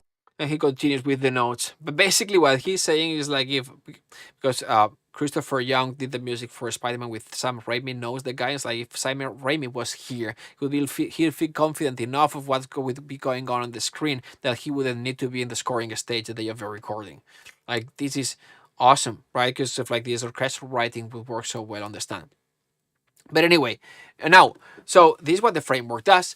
Now, this works very well in this teacher-student situation, right? This is what I just showed. This class, though, is to kind of like teach you, but how can you do the same thing on your own, right? When you don't have a mentor. And very simple, that's what we're going to be discussing today. So, how do we do this? This framework works very well in a teacher-student situation, but how do we do this when we are on our own? Very simple. The first thing that you need to do is you need to choose where you want to start. So you're going to pick a level, right? The levels are the style, right? So what type of music would you like to learn? And again, remember, we are doing contextual learning. That's why we are choosing a style, a genre, a cliche, if you want, right? This is holistic approach that we discussed earlier. So we pick one style. For example, level number 1, the easiest, love positive emotion, something like what Richard Donner composed, right? So once you know the style that you want to learn, now we're going to find 3 songs to model, not 1, 3, right? Because we want to discover the commonalities, right? It has to be at least 3, 2, 3, 4, something like this, right? And there are 2 ways of doing this, 2 ways of finding the songs that you want to model. If you already have a song that you love and you want to learn from to compose a style, great, awesome. If you know the style that you want to learn, but you don't know the song that you still don't have songs. If you already have the songs, awesome, rock and roll, you're done. We can move to step number 2. If you don't, right, for example, I want to learn how to compose this kind of like big, like adventure hero type of movie, or I want to learn how to compose, like the example that we gave, like the love, positive emotions, inspirational type of music, but I don't know, where to find songs like this to model. Where do I find these songs? Very simple. That's what we're going to be learning right now, and I'll show you right here. So let's say you are going to go to something like this. So you're gonna go to Envato or AudioJungle or Epidemic Sounds or one of these music databases, and you're gonna look for the style. You don't have to register for this. You don't have to pay. You can download the music with the watermark. It's just for analysis. We're gonna download. So for example, in this case, like love or casual inspirational, is that type of music. Just describe the type of music that you like to learn. Start looking for songs. Okay, we're gonna start with this one.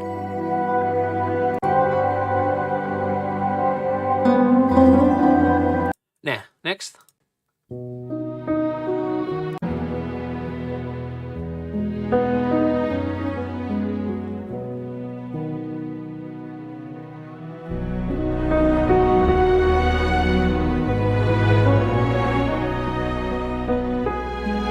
Nice, I like this one. So let me know if you can hear the music as I'm playing this back. I was checking and I think you do, but let me know if you can't. So we would download this one. Boom, download. There you go. Got first one. So the cool thing about this, database is that you can see find similar. So I'm gonna click here. It's gonna find the similar music. So let's take a listen to this one. Nice. Love it. Okay, like it. So I would download this one next.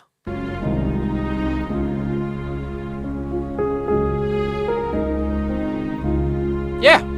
Boom. Download. We've got 3. Simple as that. Okay.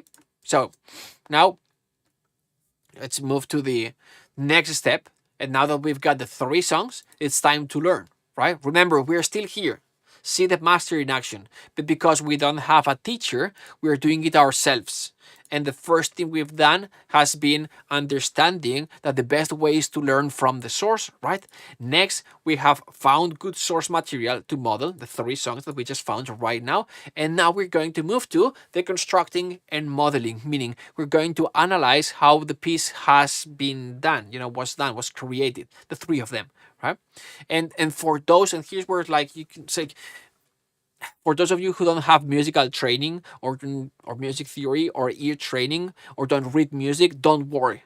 We're going to use a little bit of AI to make this process easier. You don't have to if you can easily transcribe, but if transcribing is new for you, we're going to make it super, super simple. You're going to love this, right? Just for reference, again, we are here, see the master in action, but because we don't have a master to model after, we're doing it ourselves. So how are you gonna do this? Well, here's how I did it when I didn't have a master. Okay, so this is how I discovered, discovered kind of like this process. So story time. Going back from here, when I came back here and I came back to conservatory again, I came as a new person. I had this mental model this teaching framework that I learned, and when I returned here, even though I came as a new person, right? With a new set of skills for them, for my students, my teachers. I was the same person. I was the last in my class, the worst composer, but I knew how to change things, right? So I applied this concept. The only problem, again, that's why I'm explaining this, is that just like you, I did not have a master that would show me the process. So I did the second best option. That for me, back then you don't have to, was I started studying scores. Now context, I was in music conservatory. This was the last year. The assignment that I had for the year was to write a cantata. A cantata is like a symphony, right? Like a concerto, like an opera, something like this, right? So big, long format piece of music.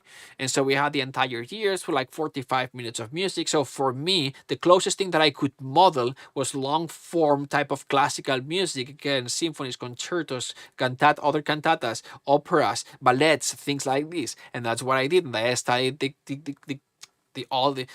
like from Mozart, Beethoven, Stravinsky, and so I studied the scores. That's what I did. Okay, and you don't have to do this, but that's what I did just for context. Again, you don't have to study this. There are much better tools these days that I'll show in a second. But this is the thing that I discovered. So when I started analyzing scores, obviously I was listening to music, right, and I was reading the score. So that's how what I did. So modeling, and as I was reading a score, this is not a score, but imagine this is a score, right? And I was taking notes. Okay, so harmonically, I was discovering things. So harmonically, this is doing this, then orchestration, then rhythmically, I was discovering things, but I wasn't able to find a pattern, something that repeats, something that's universal, something that's bigger than harmony, orchestration, something that's a constant. I needed a constant. I needed something that would not change. I needed to learn something from that score analysis, not just isolated techniques, tips and tricks that I could use in my music, not just stuff that I could copy. I needed to understand the thinking process behind the music composition process from these masters. And I discovered something that was much bigger than just the sole concept of harmony or orchestration, something that stayed constant. Because think about this. Let's just think for a second. Let's just connect for a second. Let's just step outside of the class for a second. Let me see if I can do this. Where are you? Let's just think about this. So what is there about music what universal things happen in music, sonically speaking, no matter like what chord, harmony, or note we are using? Like what's happening? Like if we listen to music, there are several things that always happen, right? There's always some sort of like pulse, right? Or the moving forward element of the music. There's something always that supports, right? The background that adds support. That's always something that takes us somewhere, right? So that takes from point A to point B, right? So there are always at least three musical forces or three musical layers: direction, movement, background. That's what we're going to be talking about today. And that's what I discovered when I analyzed this music. I was like, oh my gosh, it doesn't matter what composer, what style, what type of genre, there's always this direction, movement, background. I'll explain this way better in this video. There are three musical forces. We've got direction, movement, background. So for simplicity's sake, direction is generally going to be the melody. Tune is the part of the music that you generally will find yourself singing along, right? For example, background, the third one down here, it's going to usually be the harmony. Harmony is often two or more notes played together, often as a chord, which typically complements and supports a melody in the background. Like this, for example, here we've got direction equals melody. This part down here is the background that adds support to the melody. Sounds like this. And finally, we've got movement. Movement is the accompaniment or the ostinato part of the music, which is sort of what creates excitement and propels the music forward. Like this. This part up here is the direction and the movement layer. Let's look at several examples of the use of these three elements from one of the most notable film composers of all time, John Williams. Now, understand this. These three elements, many times you'll find them combined. You have direction, movement, background, the three at the same time. But this is actually not mandatory. Many times you will find them by themselves. For example, just one element, direction. Here's a memorable example from the Harry Potter movie. This is Hedwig's theme.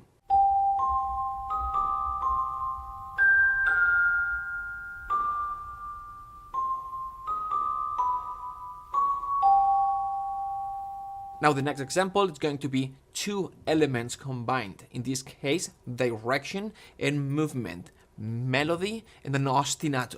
Here's an example from the Riders March, from the Riders of the Lost Ark movie that combines direction and movement. Here's direction, here's movement. The direction element is the melody or the tune, which is the part that you'll easily remember and sing along. And the movement layer is the repeating pattern underneath that propels the music forward.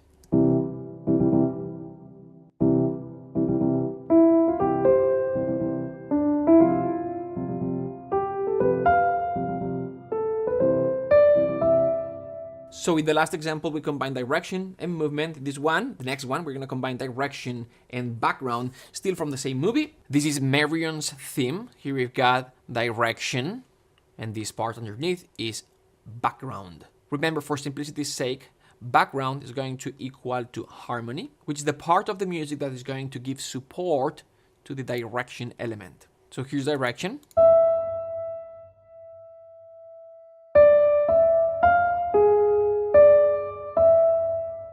And adding the support layer, background.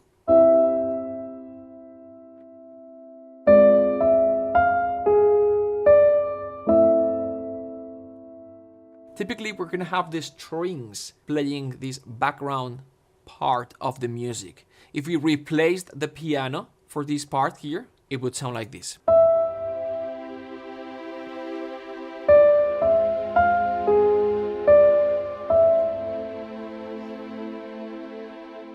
And finally, three elements combined together. We're gonna have, in this case, direction, movement, and background.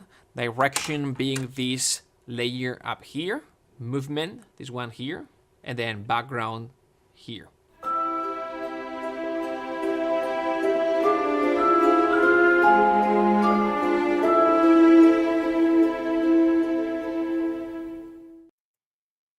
There you go. And when I discovered this again, my skill did not increase. Like, I've got the same musical skill. I can compose, like harmonic. I know this concept from like harmonic, counterpoint, etc. But it just gave me a new understanding. And now I better know how to organize all of this mentally as I am composing. And this is, my music before and after. Okay.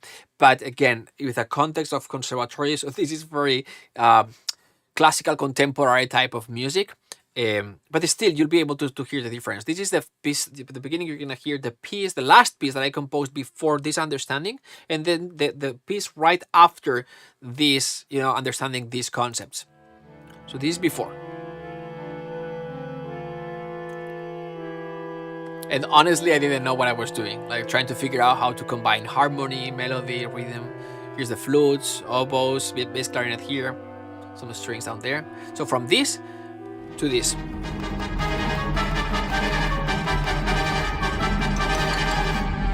Direction, movement,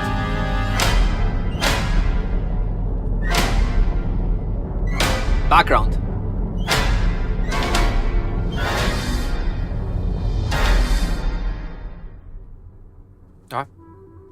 direction, background. See, obviously, is a very specific context, but after this I started composing commercial music. Some of these went to trailer sings, like this one, if I can show you here, this one.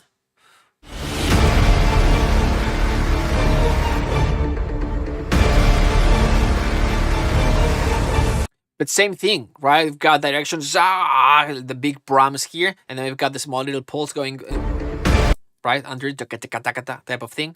This is more percussive, this one here.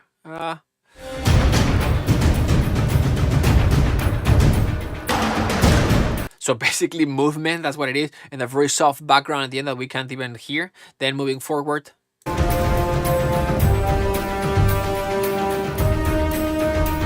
So you've got the boom bum at the end. That's what movement again. But now we've got the horns melody da do di, right? That's going up. That's direction. And then we've got some background. We've got more here, but another one that's more melodic. This one opened me so many doors. We recorded this at Warner Bros. For a movie that I did, but it ended on my demo reel, obviously, and opened me so many doors. But this one is more melody and accompaniment type of things, strings, big melodic strings, orchestra.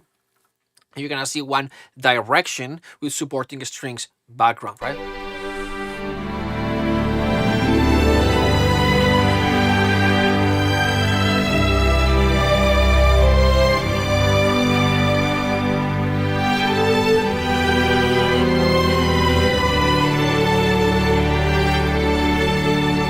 Etc. Right? It continues the same thing, direction and background. Here's a smaller cello solo with supporting strings.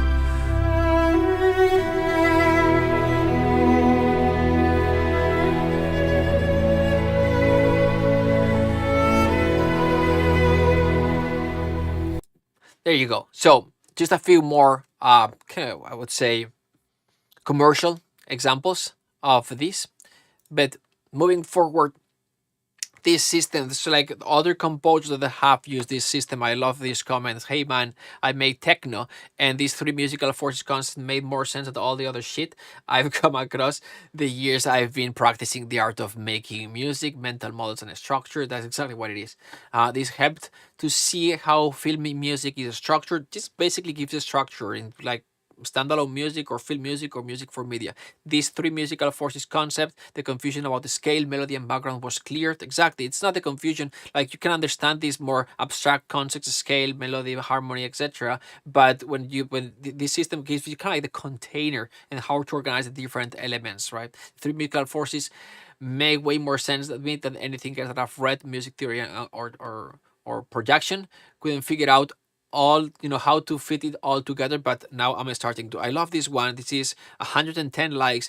I almost did not click on this video because I'm not a beginner, but I learned a lot and better understand the things that I already know. That's exactly what happened to me.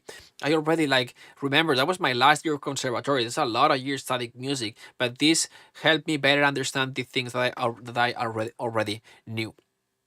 Now you may be thinking like, well, Mark, you just derailed. Like we were talking about here, like finding the source. Now let's analyze and then let's compose what's going on with these three musical forces. Why it's important?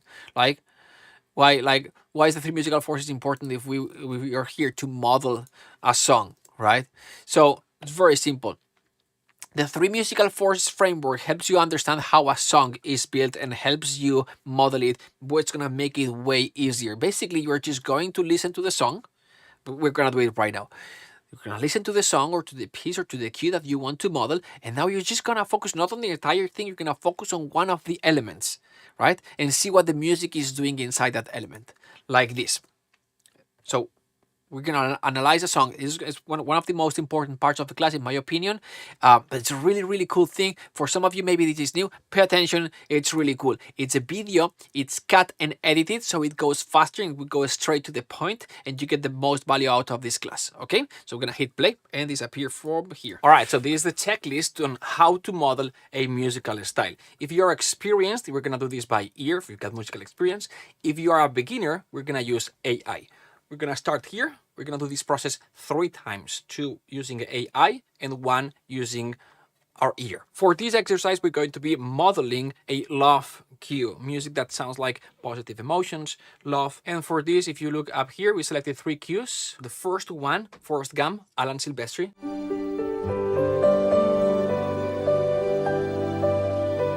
Second one, Jurassic Park, John Williams.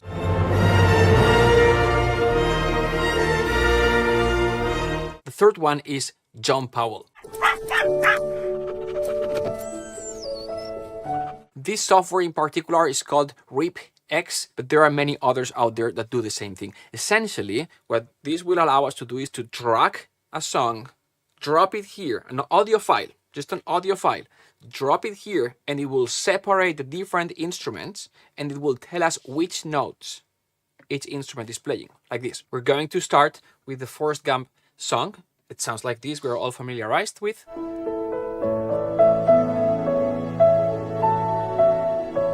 And so now we just drag the file here, and boom, we've got the song. We can play it back and we can see the notes.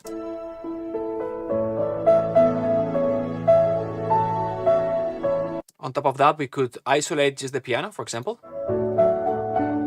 or just the strings if we wanted to. I'm gonna click solo here.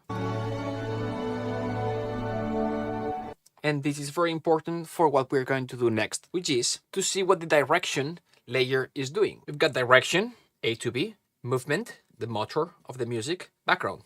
In this song, what's taking us from A to B? It's the melody, right? It's these notes right here. We're going to select them. And we're going to copy them. And now we paste them here into our digital audio workstation so we can now see the notes.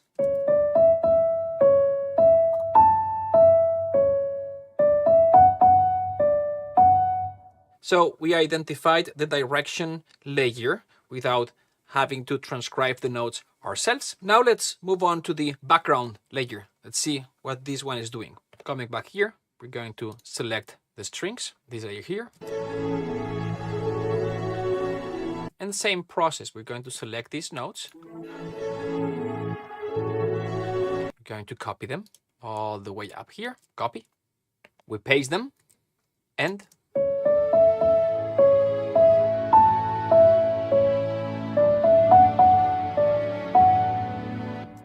now, why is this useful? Because now you can take a look at the notes and you're like, whoa, this is so simple, right? It's basically an A major chord.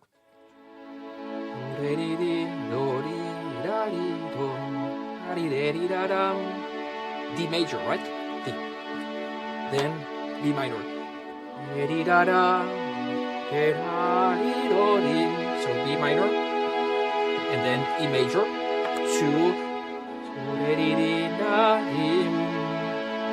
A major. So simple that you are like, is this all there is? And it's so cool. Now on to the third element, movement, the motor of the music. Let's see.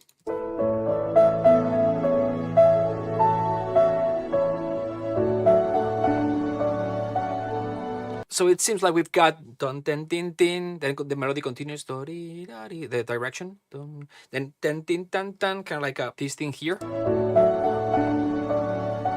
And the same thing, we copy, we paste them, and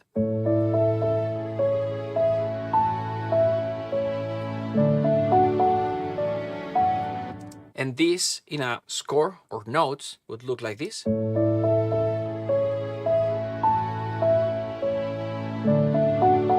We've got the direction, movement, and background. These are the chords. This chord would look like this, and this chord would look like this. This is the A major, D minor. This is the background, goes in the strings. Direction, movement, background. Here we go.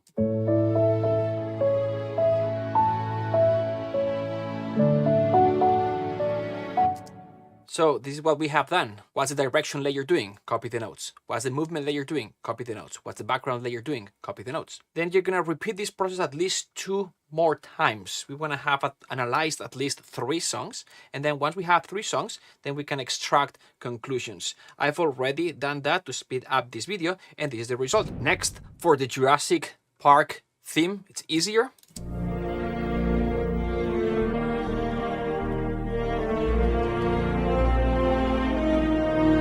For the direction, we've got the melody, copy, and then paste it here. And for background, all these supporting strings.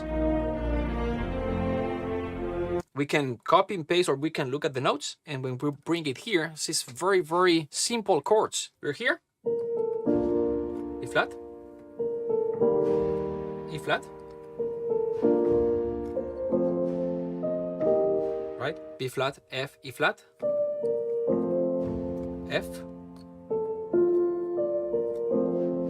and then we're gonna go here, E flat, B flat.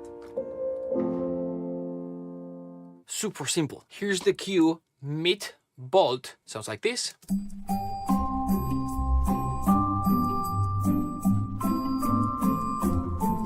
It's a section later on that sounds beautiful, sounds like this.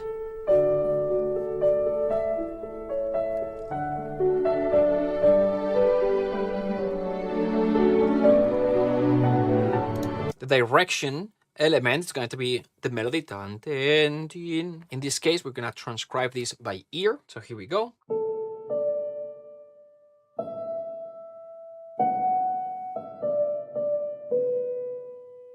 So that's for the direction element. For the background, we've got the strings doing some supportive chords. These are the chords.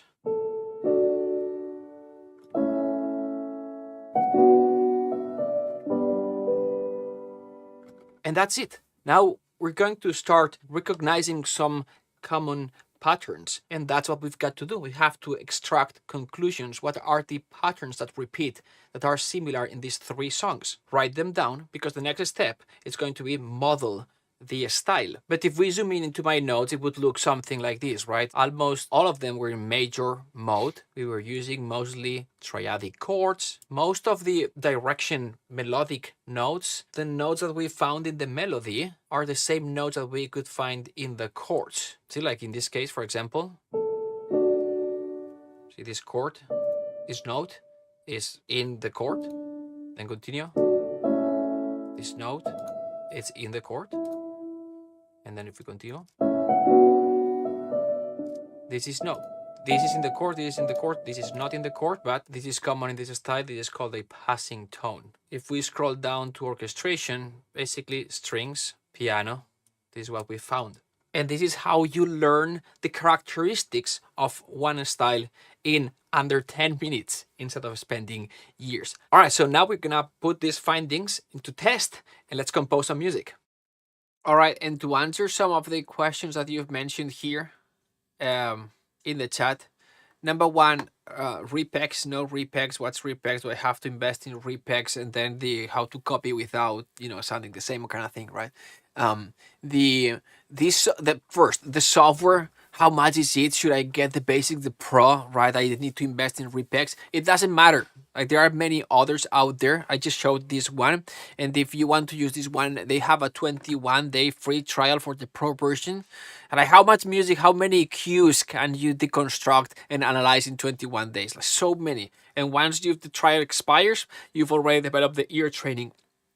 And now you can do it on your own without the need of a tool like this. So don't worry about this now. The tool is not the solution.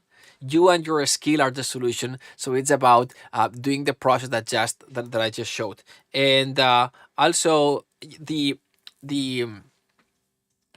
answer to how do I copy? What was the question exactly? 3 likes here. How do I not get stuck on things you copy or also move from the temp track? The move from the temp track is a little bit more tricky, but what we are doing is modeling. That's why we create these pages, right? So you are not copying the same notes. You're going to see what are the commonalities. The commonalities are not the exact copy. It's the commonalities. And when you are trying to follow these commonalities or the style definition, right? It's not, put the combination of these. See that there are not really chord progressions here. If we put a chord progression, this is the best, the most awesome cinematic chord progressions, like videos on YouTube like this. If you copy these chord progressions, then you're going to sound just like everyone else, right? The best chord progression for cinematic music is like saying, copy this and you'll sound like everyone else. Right? Here's different. We're just modeling what are the masters doing, what are the commonalities. Now write your music. There's no fucking way that you're gonna sound like John Powell. That's first, because there's just no way. Because you don't have the talent he has. Number one, and I'm saying you're not talented. I'm saying you don't have his talent. His talent is the combination of many years of just putting the work and just developing a voice. Like John Powell follows this, and you follow this, and it's gonna sound completely different. So don't worry. These the cliches or the step by steps or the how to recreate a style. When you try to do it, because you already have your voice, want it or not, or know it or not, What's my voice? Your voice are the things that are easy for you, the things that you do easily, the things that you repeat, those chords that you are trying not to use because like I always compose the same. Embrace them, right? That right. That's just the stuff that's easy for you to do.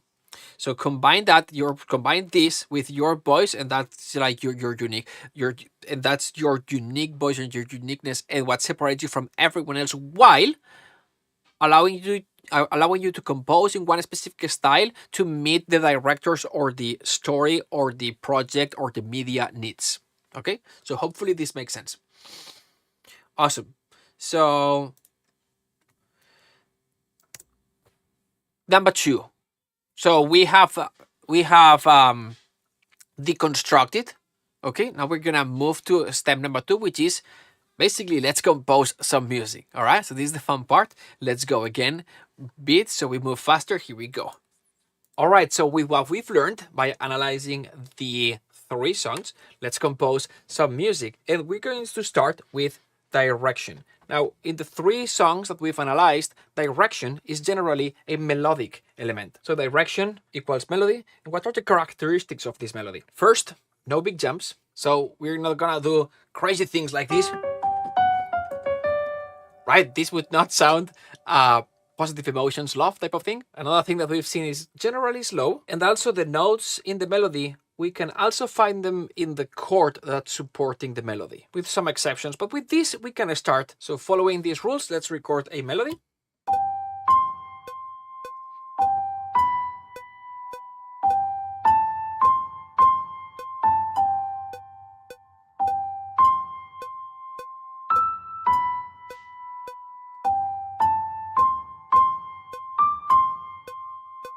Now let's move to background. We've seen in this style that background is like a strings supporting chords. This is what we're going to be doing.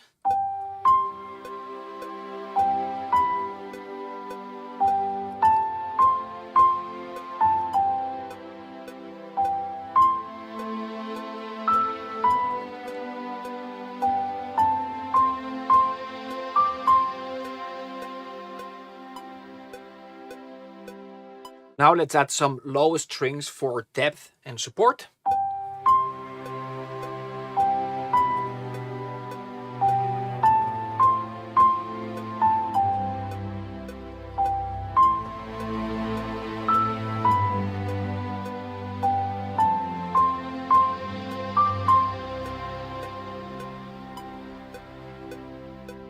Now let's move to the third element, movement, and we're going to go for something very simple, a la Forrest Gump song that we've analyzed, that has a little dun dun dun dun dun dun at the beginning of each chord change.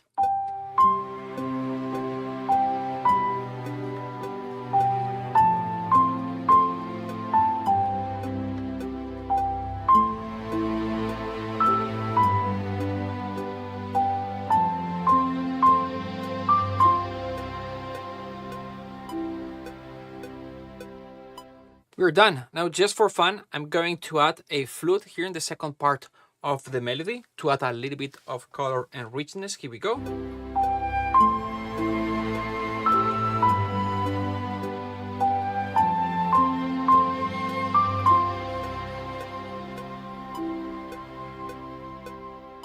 And finally, just like a cinematic trick, I'm going to add a sub bump, a really low drum that sounds like this, just to add depth and support. Here we go. I'm going to add it at the beginning, the middle, and towards the end to kind of like close the song. Here we go.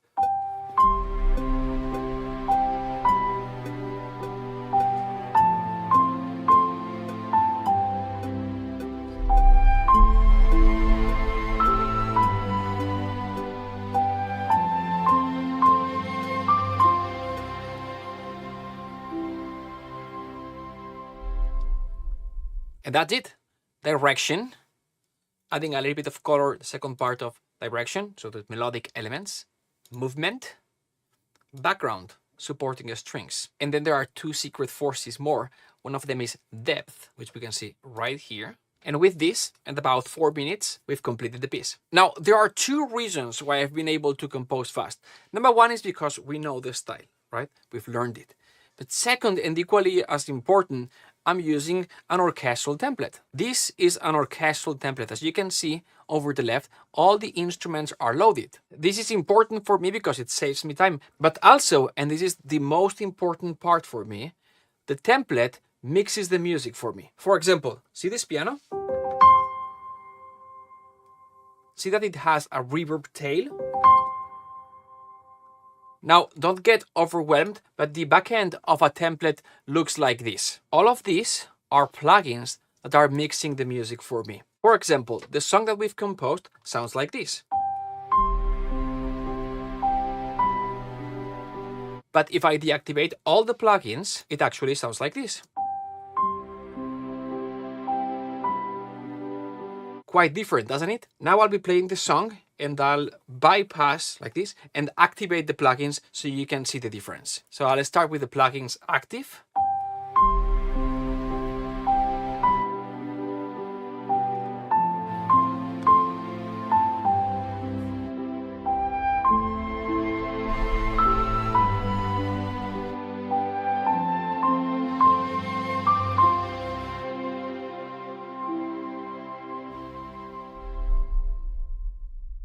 Now, how to get a template like this that mixes the music for you? The fastest way to get there is with a mentor, because it's a sum of small little nuances that will make the difference. And the way you set up the mix, a template that mixes the music for you, is very unique to your composing style. So you need someone with experience that has been there already, that can listen to your music and tell you how to improve your sound. And little by little, you'll be adding plugins and adjusting your template so it better mixes your music. But the fastest way, again, is with someone with experience that can tell you what to do so your music sounds pro. Awesome, fantastic. Coming back here. So, another topic of this class, yes, we do have a template. Just go to Cinematic Composing and we have it Black Friday offer right now. But going back to the class, but you can do this later, till Monday. And another question that sometimes we get asked, like, but shouldn't your music be mixed by a mixing engineer, or is this the final? Is this the final sound? The final is there another mixing process after this? Is the final mix? The answer is it depends on the project. For example, for a film project, a movie, right? Not a TV movie, a big studio movie with, let's say, over $100,000 budget for music, right? For example, and most importantly, more time to work on the music. So with a big budget and more time, then this is the demo mix. This is the demo mix. This is what gets approved by director producer, but it's not the final mix. There's another mix later on after recording with an orchestra. This is just the demo mix. It's not the final mix, but it's still very important because this decides if a client buy or not your music, right? If you're doing music for a movie and you're presenting mock-ups to the director, it's very important that the music does its thing, right? In terms of emotion and etc., right? The structure, but it also has to sound outstanding because directors hears, the quality of the sound, not just what the music is doing. And for sure, they don't care about the notes or harmony, because they don't understand about that. Okay. So there you go. If that was a film, a movie, a studio movie type of project. For a TV production where there's no nearly as much time, let's say a TV movie, they are paying maybe $12,000 for 60 minutes of music and 3 weeks to do the work, then this is definitely the final mix, because there's no time to go back and forth. It's not that the mixing engineer will usually charge about $500 to mix 10 stems of 3 to 5 minutes of music. It's not the money, it's the time, right? Cool, awesome. So that being said, and now that I answered this, the quick break, if you're wondering if you just joined a little bit late and you're wondering, have I shared the password? No, I haven't. I will be sharing it during the Q&A, okay? Now, you may be thinking at this point, and having answered these questions, yes, like we've done the construction of the style and then the composing, and you may be thinking, I've already studied the style. Like once I understand the style, once I've got I don't need to compose, right? I already know the style, right? I do not need to compose if I already know how to do it, right? And my answer would be, you don't know shit yet, right? You think you know, but you don't know yet. You have to practice. This is what the whole class is about, right? No, you have to do it. Like, you think you know, but the real learning happens when you put it into practice, right? We've talked about this, so I'm not going to beat the dead horse, but everyone knows the classic example. Like, imagine that you want to compose music to be performed by an orchestra, not just mock-up, okay? Want to record it with live musicians.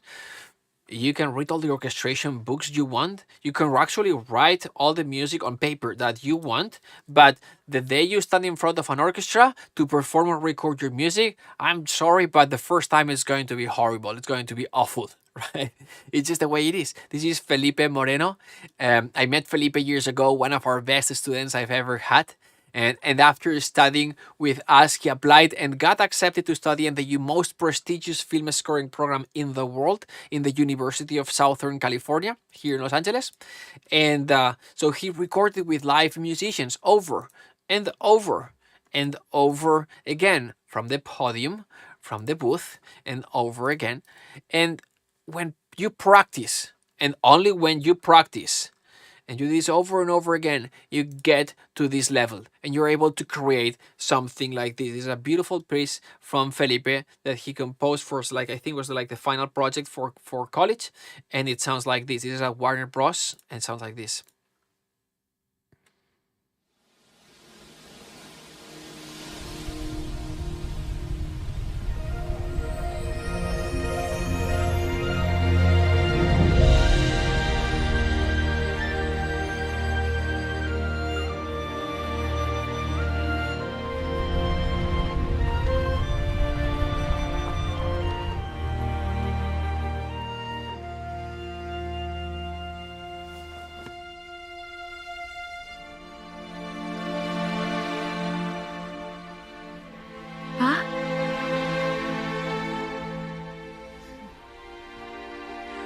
Dewdrop.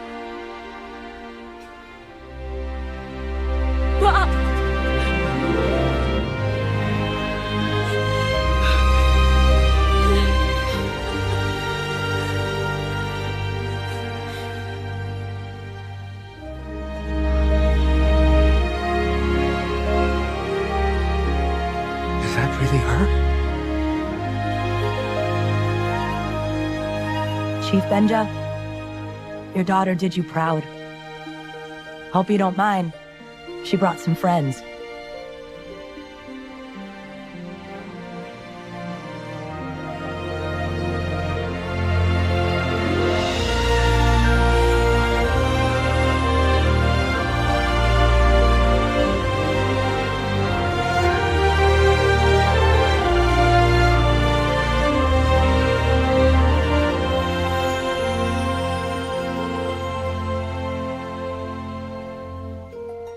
Ba? Welcome to Kumandra.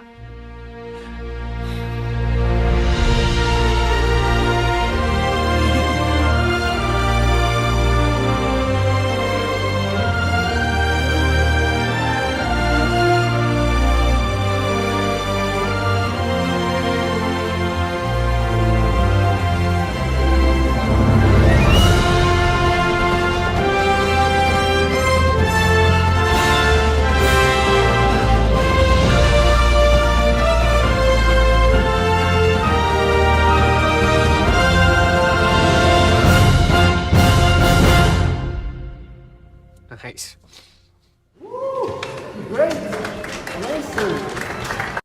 There you go, and that's how you get better. So yes, the practice is a mandatory step. This always gets me. So yes, you have to practice. So to recap, see how easy this is so far? Like, we've chosen a style of music that we want to learn. This applies for what we've practiced, but it can apply for any other genre, right? Then we found a song, we found 3 songs in that style. We've transcribed them. the three musical forces system help the constructing what's going on musically, and if there's any need of help, we can assist the process with a little bit of AI, with repegs or software like this. And this is going to be easier and easier as we move forward with AI. But we've analyzed 3 songs. We've been able to compose our own later on. So instead of spending years studying harmony, orchestration, counterpoint, composition, blah, blah, blah, to still feel lost, to be honest, in one day we can crack one style and compose our first song. Plus, it's so much more fun than going to conservatory to listen your teacher give you the 1-hour lecture, right? Just kidding. But now the problem that we are facing is that, yes, it's cool. We've composed our first song, right? And it feels great. But now that you showed me the Felipe song, if I compare my song to Felipe, I'm still miles away. Who feels like that, right? Like if we compare it to pro music, it doesn't sound the same. So how do we get there, right? It's what I said in the earlier video. Here's where you're going to need a mentor, right? You need an experienced composer, someone who's already done what you're trying to do that can give you advice. You can either spend hours, days, weeks, or even years trying to figure out a problem by yourself, or you can get an answer in minutes by someone who's already been there. See, sitting behind Felipe is Pete Anthony. Pete Anthony, you can see it in the video as well. Excuse me. He's one of the busiest orchestrators and conductors in Los Angeles, in the Los Angeles film industry. That was his mentor for this session. But how do I find a mentor? You may be thinking, right? And this is exactly what we're going to be talking about next. Super easy. You're going to love this. So how to find a mentor is the third part of the class. How to find a mentor to review your work and take your music to the next level. But first, I have to explain how did I arrive to this conclusion, and also remind those who are on are on Facebook or YouTube. If you want to join on Zoom, feel free to go to cinematicComposing.com/Zoom. That way, you'll be able to ask questions, and we'll be answering them here in the Zoom if you want. But sorry. So how do I do it? How do I find mentors? This is me and in the Bobby Fernandez studio, right? He's the mixing engineer for movies like Spider-Man, one of the biggest mixing engineers in Hollywood, right? So I get his contact, I contact him, and I say, hey, can I sit down and see how you mix? And he says, okay, right? Then I go there, I take notes, photos, everything, and then I go back and practice what I learned. Simple as that. If I have a chance to meet again, I'd ask follow-up questions again. Simple as that. Right? You may be asking, but Mark, I'm not in Hollywood, right? I don't live in a musical hub. I don't have these contacts. How do I connect with these people, right? And that's exactly what we're going to be talking about right now. And you're going to love this because this is now easier than ever. It's so simple, and you can do it from home. You can do it online, right?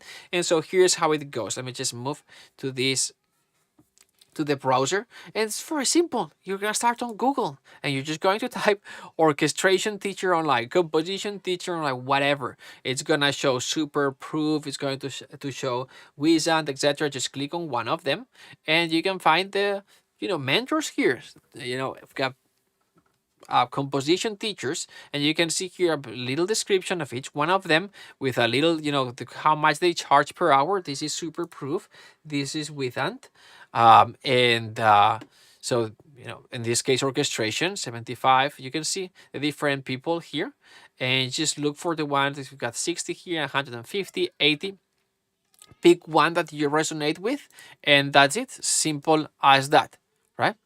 And what I would say is, do this. If you are an introvert and you think, oh no, like this is just too much hassle, I'll figure it out by myself. Don't do that, right? You'll waste years and years of, I tell my experience, if you can, connections connect you to new worlds almost. Like sometimes it's going to take you forever to figure out on your own. Someone who's been there has done it already. It's gonna give you a solution, and sometimes you're gonna learn things that you didn't even know you would learn. It will just take you in a completely different direction than if you would have stayed at home trying to figure it out yourself. So don't do that. You'll waste years. Let me just show you a few examples of what a mentor can do for you. And this again, this is Obviously, this is me here, mentoring, but it's not to show or prove whatever that I know or that I can do or that we can mentor. It's just so you see how, like, when you are like, hopefully you'll resonate with this. You'll see the struggle and you'll see how easy this can be solved. So this is, just to give a little bit of context, this is Lorenzo. And he's having a problem because he's actually working on a real project, and the director tells him, I need emotionally, I need this, and that, right? And he's struggling, coming up with that emotional, musical emotional component. And I'm like, okay, this A plus B plus C, the result is what you want, and you do it like this. Let's just show you. In terms of keywords, was emotional, melancholic, and mystery. How would you approach like these words? Maybe you can start with C minor, F major.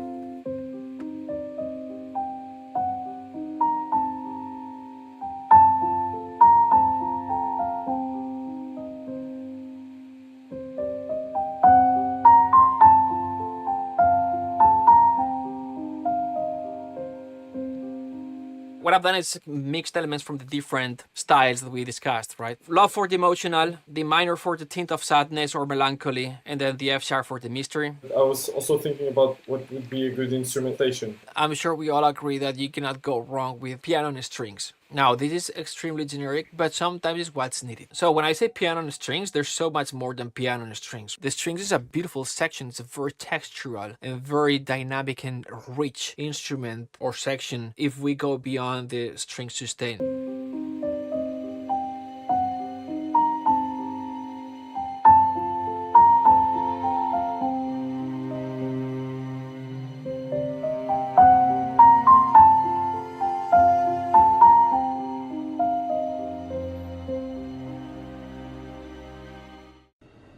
And then a few weeks later, he sent us, he's like, hey, I finished the project, the music got approved, and it's just, and he sent us the result, and just wanted to show it to you. You'll see how the music is different, obviously. And this answers the question that you had earlier. How can I copy? Like, he's going to copy what I said, but it's going to sound different, right? It's not going to sound me, it's going to sound him. And you can see it here.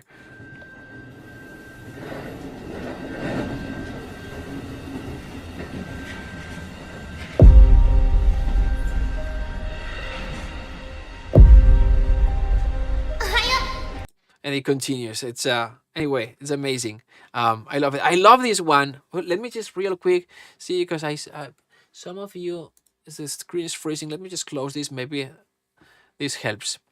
Anyway, this one, I love this one. when I learned this one, and this is like a decade and a half in of me being a professional composer. When Dirk explained this, I was like, how come I don't know this? Right? It's a very, very simple solution to the problem of the mid-low, like low and subsonic frequencies and muddy area, and how to create a bigger, more solid low end in the lower part of the mix without boominess and without muddiness. It's as simple as I'll just show it. This, for me, gives me a much more controlled low end. I have a clear indication, okay, where is my low end?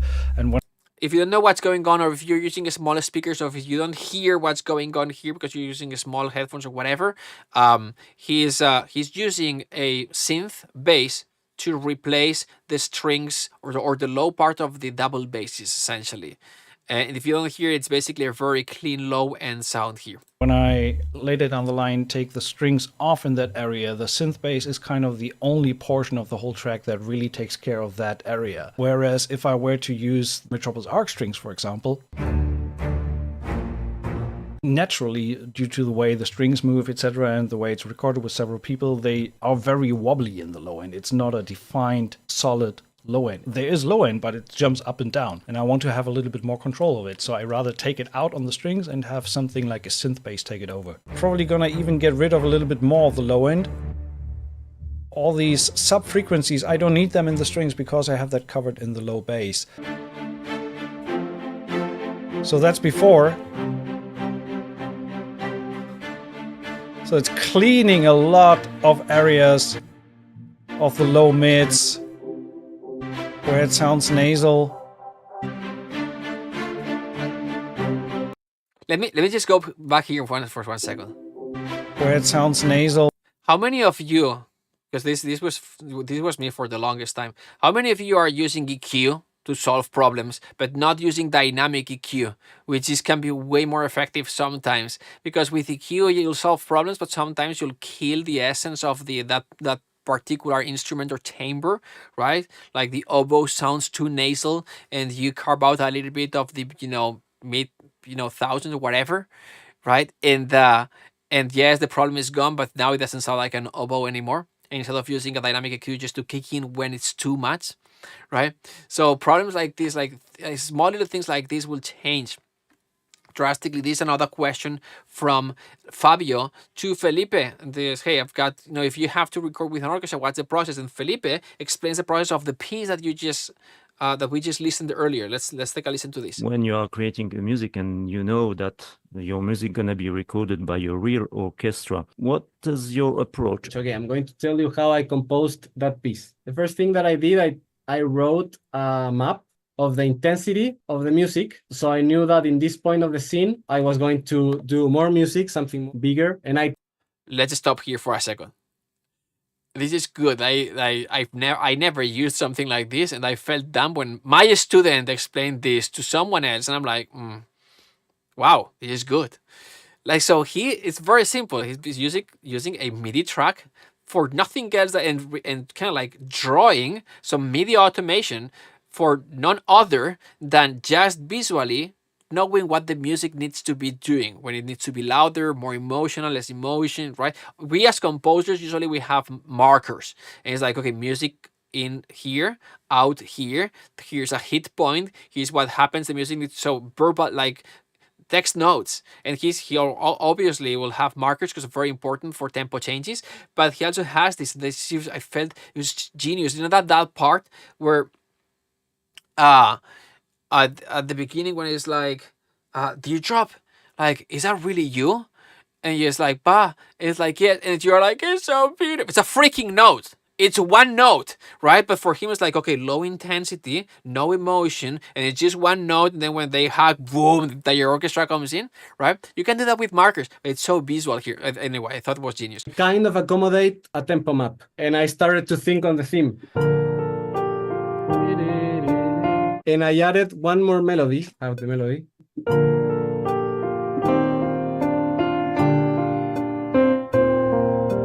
So I developed this melody in the violins, the counter melody in the cellos, and when I repeated the theme, I inverted. Boom. Here are the melodies.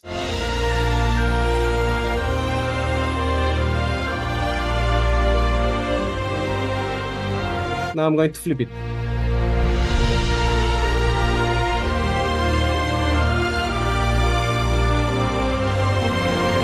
And I did some modulation so I can throw it to the grass.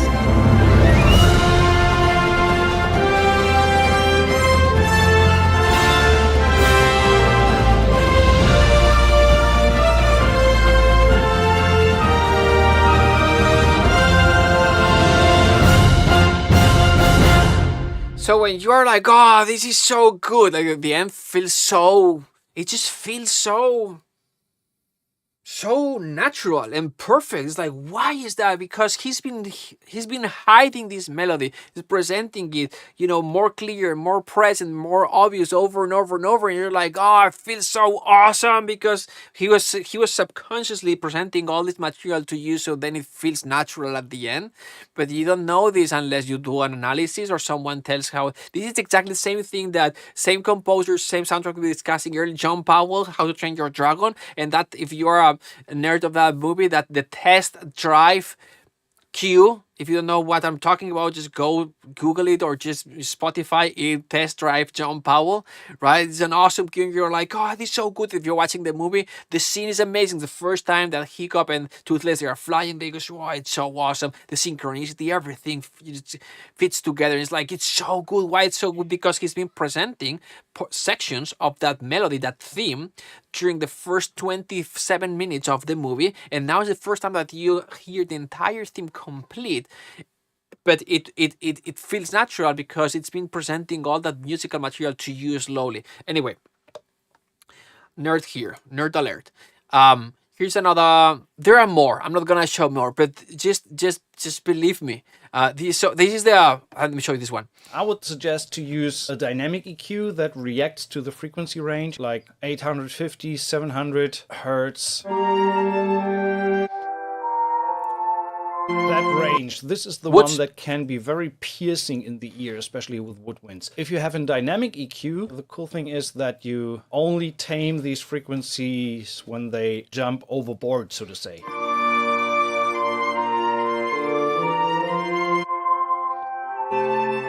Way more transparent.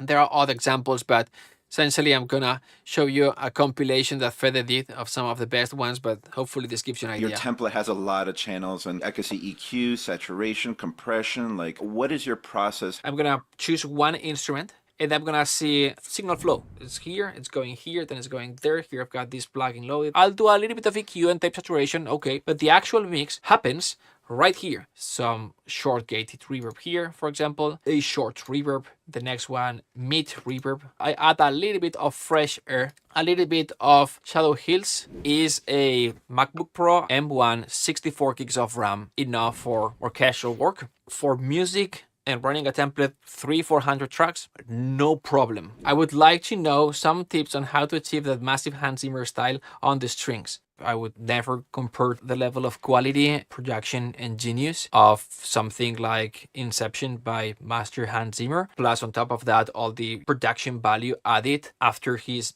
genius and his creation. Obviously, after that, there's a process. There's a recording session, Alan Meyerson. There's so much, and so obviously we cannot compare these 20 minutes. But this would be the 20% elements that make the 80% difference. And I think they set for a good start. I would say 3 things. I can demonstrate a little bit. So don't skip that step. It's the obviously you have to put the work first, but then to go to the next level, a mentor. Okay, now let's recap what have we learned so far. Okay, so first, the most important thing we've learned that you can build a studio with a pile of bricks. Just kidding.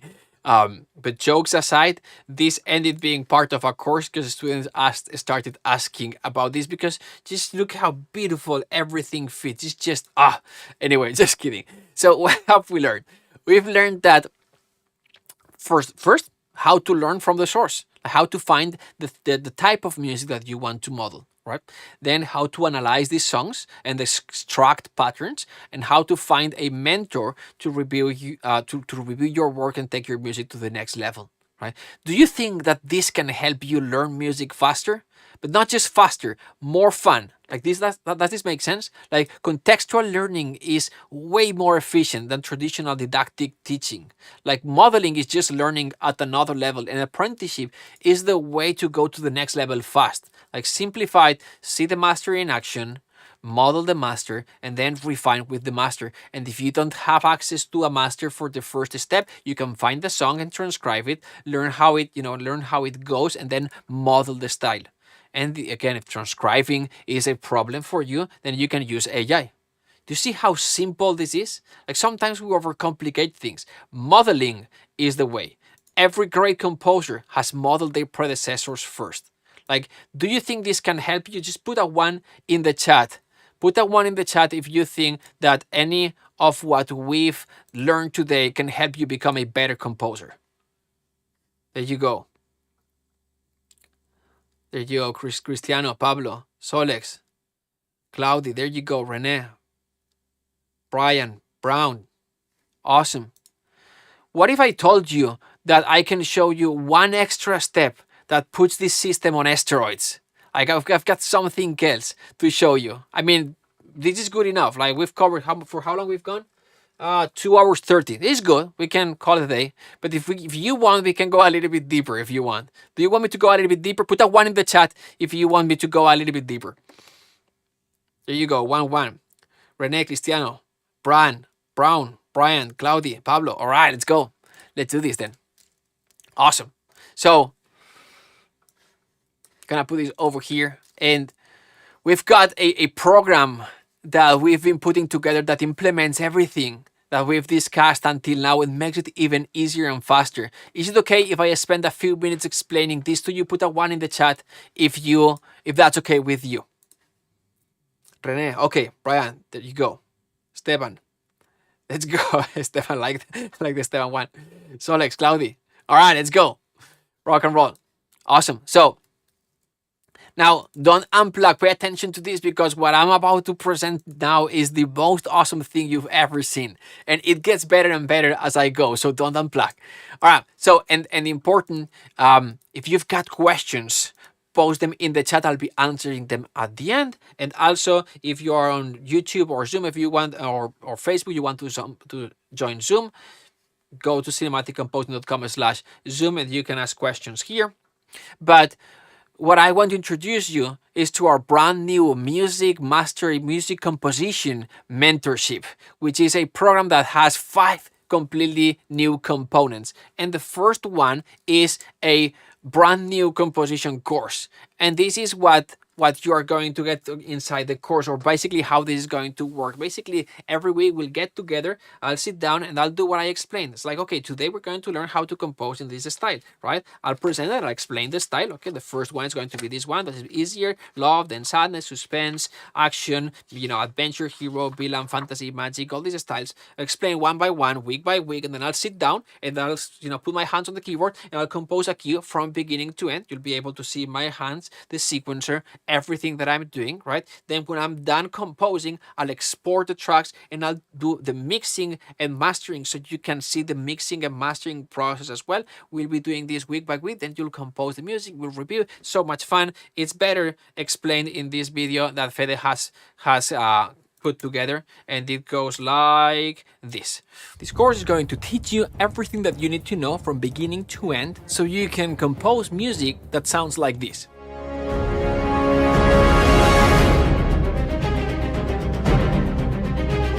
Or like this.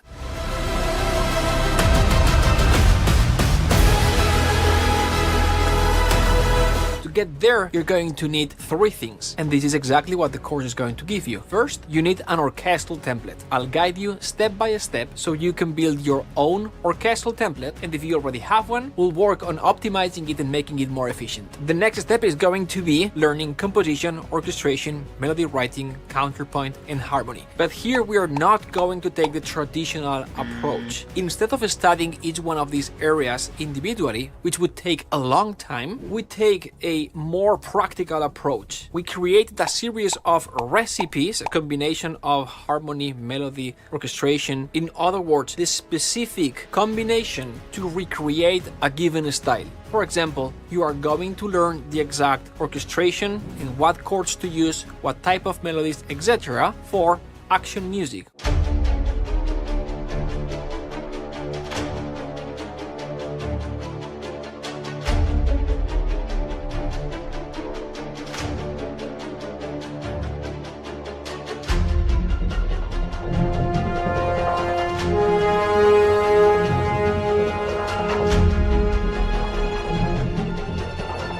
Or sadness.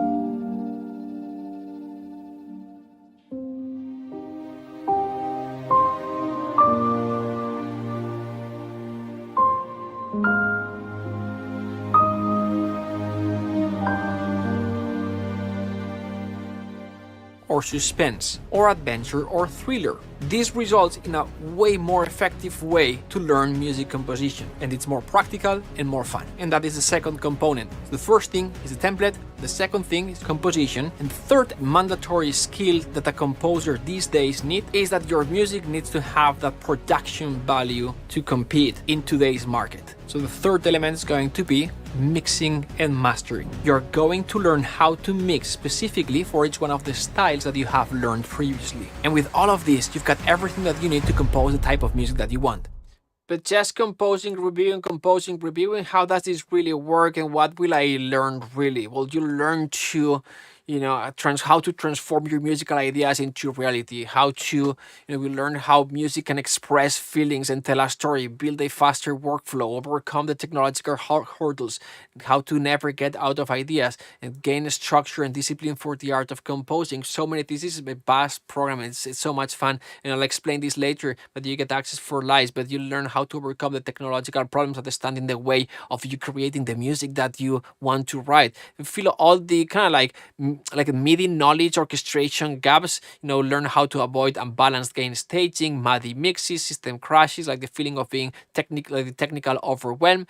What equipment do you need? How to set it up and how to optimize your system to compose orchestral music that sounds realistic in your computer, which sample libraries you need to buy and how to use them, how to get the most out of them, step by step on how to get the most out of your sequencer, your DAW, how to gain a structure and discipline for the art of composing, transforming your musical ideas into reality, learn to compose and orchestrate music in a systematic order with solid background and background knowledge, how to develop your songs from a motif and go beyond 2 minutes, because it's easy to present like the sketch or how to do like the first 16 bars, but how to develop this into 2 minutes or 60 minutes of music for an entire soundtrack, right? Structure, we're talking structure here. How to build a faster workflow, how to never get out of ideas when you are composing, the best way to organize your ideas into a clear and efficient piece of music, how to express your ideas and feelings more easily and quicker, the tried and tested way to combine orchestral chambers that work is so important and makes such a big difference. Understanding how to create good arrangement and melodies and tell a story in different genres, like so many things. Learn how music can express feelings and tell a story. Now, who's this for? Right? Who this works for? Like, this works for people who are aspiring composers for sure, 100%. We have complete beginners who want to compose music that they feel proud of, but also this works for experienced composers. I'll show you examples later on, but experienced composers who need a system to take their music to the next level, right? Have you hit plateau? That's what I'm talking about, right? And to get more placements or get hired for bigger projects. This also works for advanced seasoned composers who want to create a body of professional work that attracts higher paying clients. Basically, it's for all levels. I'm here, I'm here to help the beginner and the seasoned. I've seen all and I've worked all the jobs. I'm here to help you reach your maximum potential as a composer. Now, many of you may be wondering, but Mark uses Cubase, right? I use Logic or DP or Pro Tools, Ableton Live, FL Studio, Studio One, whatever, right? Do I need Cubase? No, you don't need to use Cubase. You can use any other DAW of your choice. 3 things I'm gonna say. Number 1, everything that I explain is in Cubase, but it applies to any other sequencer, no problem. Second, we've got, well, I'll talk about this in a second. I'll explain this later. But also we have our own AI. We've got a software that we have trained that you just input, hey, Mark does this on Cubase. How do I do this? In drop down, boom. Logic, for example, it's like, and explains you how to do the same thing in Logic. And then there's another cool thing about, I'll explain this later. But no, you don't need Cubase. And here are some comments from students who have taken this program. This is Anthony, the one in the middle, with 2 other cinematic composing students in the Taxi Convention last year in Los Angeles. And he says, I have grown leaps and bounds as a media composer. There are ways in which this is better than a typical Masters of Music composition for a lot less money. I couldn't recommend this program enough to composers who want to take their career to the next level. This is Teresa right here. Completely life transforming. I mean, Mark, you came across my feed in 2019. I did your boot camp for 30 days and I couldn't keep up. I was just so lost. I didn't know where to go with the tech and all of that stuff. And then years later, something told me, I'm like, I need someone to kind of hold my hand, walk me through it. And I think I won't say a complete novice because I knew how to write music and I knew a little bit of Logic, but I was definitely at the beginning side 6 months ago. And now I feel like I have a roadmap. I know where to go. I know what to do. I know how to do it. I think I have grown as a composer. I think I'm a better writer than I ever was. And I never orchestrated before in my life. Now I feel like I can at least muddle my way through and come up with a pretty good orchestration. So the changes have just been incredible. But probably the biggest thing is I just didn't think this was even possible in my life. I thought I was too old. I live in the wrong area. that I had my time and it came and went. And I think this really proved it wrong. And I think it's possible. And so for me, just knowing that the dream could actually come true, I'm trying not to get emotional, that's been the greatest gift. So thank you for that. Of course it is. Of course it is. And so this is the first of the 5 components. This is just the composition course. The value of this program is $19.99. This is just the value. We'll talk about this in a second. But it's completely brand new content that you can get access, that you can go at your own pace. You get access for life, as I was mentioning earlier. And you learn to compose 12 musical styles, plus mixing and mastering that we don't teach anywhere else in these styles. The 5 musical forces, not just the 3 that we talked about today, plus includes group live classes and community for support and accountability. And if you are thinking like, this is cool, Mark, but I've tried this in the past and it doesn't work for me, I need extra lessons with a private teacher that can listen to me and solve my particular problems, then if you are this person, you're gonna love, you know where we're going, the component number 2, which is one-on-one private teaching. So this program includes the course, but also includes one-on-one private teaching. What does this mean? You'll have access to 38 one-on-one classes with your mentor, and you can choose when to schedule them. You can take as long as you want to schedule them. You know, no weekly mandatory cadence. You get that calendar. You can schedule whenever you want. It's completely private teaching, one-on-one. Bring your concerns or roadblocks or your music for review, and you'll have them solved on the spot. No waiting for others to ask questions. Direct access to the teacher. For example, I'm trying to compose in this style, but I can't get there. Help, right? Or I'm preparing to record with a live orchestra. Help. Or I'm working, we have done it all, so we can explain, we can help you out. Or I'm working on this movie and the filmmaker says something and I don't understand. Help. Right? Someone wrote this in the chat last week. I've been trying to find a good mentor, right? Since I started studying music professionally 20 years ago. It's always been institution courses, but it's so hard to find someone who says, yes, I'll personally guide you. And when you find a one-on-one teacher, they prefer to teach you with theory and the book, or not to share their knowledge and secrets. Yes, that's exactly what happens many times. This is going to be different here. Like the main thing you're going to be doing with your teacher is obviously we'll be meeting privately to review your music that you've composed during the program. But the teacher is there for you, right? The main focus again is for you to move, is to help you move forward and to overcome roadblocks when you are stuck. For example, I need help setting up this MIDI controller, or my mix sucks, I don't know why, help, right? Or I'm scoring this as in fantasy, blah, blah, blah, and I'm trying for it to sound like fantasy, but sounds like Disney, right? What do I do? Oh, well, these are the fixes. This is the reason why this is happening. This is how to fix. Or I don't know how to set up my reverbs, my templates. Or I finished a song and I want feedback. The mentor is there for you, to support you, not to teach you their theory.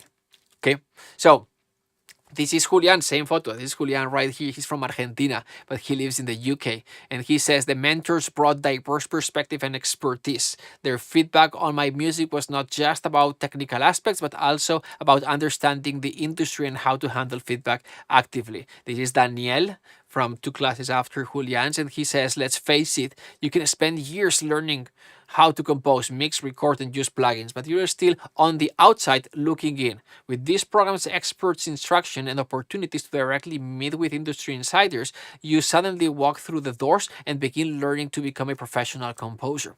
This is Gregory, and the instructors were inspiring, constructive, and always here to help. And here's Michael Lau, the National Chair of the Association of Independent Music Publishers and teacher at Berklee College of Music in Boston. And he says, Mark and the other program mentors provided a unique, nurturing educational experience that truly elevated my confidence as a composer. So, these are the first 2 components. There are 3 more to go. So you get the composition course, is the new, which is completely new content that just Momentum students have had access to, and you get access to it for life. And then they've got the 38 classes with one-on-one private teaching for support on your work in progress, feedback on your finished music, or anything that you need help with when you are stuck. Now, I just wanted to point out, let's talk about this for a second. Talk about a little bit about the price point. And a while ago, someone wrote in the chat, oh, the marketing gimmick. And hey, I think the same thing when someone is making up prices to justify the final price. Not us, and you'll be surprised about the final price, very affordable, but this is not the price. It is an approximate value, but we are including approximate value on the low end of things. For example, for a one-on-one private teaching, a good teacher, you've seen it earlier, will cost you anywhere north of $150 per hour. 1 year generally is going to be 40 classes, 150, $6,000. Ours is $1,900. If you divide 19, divide into 38 classes, it's $50 an hour. That's what you are paying per class, right? My kids go to Kumon. It costs $360 a month. That's over $4,000 a year. And that's not even one-on-one. And if you miss one, it's your problem. In this model, you decide when to schedule these classes. Okay, so just to explain a little bit the value thing that you see on the right side. Now, do you think having a one-on-one mentor could help you compose in your composing journey? Put a 1 in the chat if you think having a one-on-one mentor would help you in your composing journey. Put a 1 in the chat if you think that'd be pretty awesome to have a teacher that you can meet with, with whenever you want and solve your problems and help you move forward faster. 111, yes. Oti Claudi. Prabhasha, yes. Now, remember, Brian, awesome. Yes, having a one-on-one, like if you have that luxury, it's such a game changer. Now, remember this earlier question that we discussed at the beginning? But Mark uses QH, I don't. That I said 3 things, but I couldn't reveal the third one. Well, for those who had this question, and for those who, every time that you have a technical problem, you go on Google, right? You search on Google, and you end on a forum or watching a YouTube video that kind of talks about a similar problem, but it's not exactly the problem that you're having, and you end wasting hours of your time. Sometimes you solve it, sometimes you don't, right? You have to contact anyway. Well, if this ever happened to you, you'll be thrilled about this next component, which is one-on-one private tech support. What does this mean? This means that you have 30 sessions on top of the 38 that you've got with your teacher. You also have 30 sessions with a senior, with a tech support specialist. If you have any tech problem that's bothering you, or worse, if you are stuck because you can't compose because a tech problem that you can solve, don't waste your time trying to figure it out. Just like before, schedule a call. Pick the time that works best for you, and you'll be meeting with Chris Peck. Chris has been a senior technical support specialist at Native Instruments for over 7 years. He's also been in tech teams for composers such as Harry Gregson Williams, Michael Giacchino, and meeting one-on-one with Chris would be literally like having him on your studio, because on Zoom we can request remote access. And if you allow, then once you accept, during that session we can remote control your computer to troubleshoot any of the problems that you are having in your sequencer, DAW, or libraries, or sampler, whatever it is. And you can schedule a call and meet with him one-on-one to help you with any tech related issues. Here's just like Arthur Search says, the whole staff in this program is ready to aid you with any needs. If you are struggling with something, they'll help you until it's solved. So these are the first 3 components. You get the 38 private classes that you can schedule at your own convenience, the composition course that you have access for life, and the 30 one-on-one tech support sessions. Now again, a senior technical support specialist with more than 10 years of experience in this field.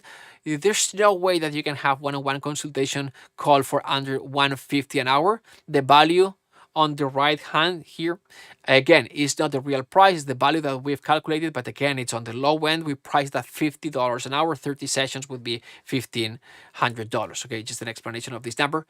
Now, if you are like, you know what, I've done music in the past, but getting into this cinematic genre, right? Like I've done, electronic music, or I've done rock, or heavy. but this cinematic generates a whole different world and a different way of thinking, right? I want to do this, but I don't know where to start. Like even the basics of getting the template set up feel daunting to me. Like, and I lose focus, motivation. It's like, it feels like it's gonna take so much time. If you have these kind of thoughts, you'll be happy to know that the fourth component that you're going to get is my orchestral template. If you've seen me compose fast and you thought that'd be cool, like how cool would it be to have all these instruments loaded and everything set up so my music sounds good out of the box? Well, now you have it. So you have a template, so you have no excuse. This is the template. It's intuitive. It's very easy to use, powerful, pre-orchestrated patches. It's balanced, negative delay. You don't need a powerful computer. It works with any sequencer as well. And this is what you can do with it. This is the template that we provide. It sounds like this.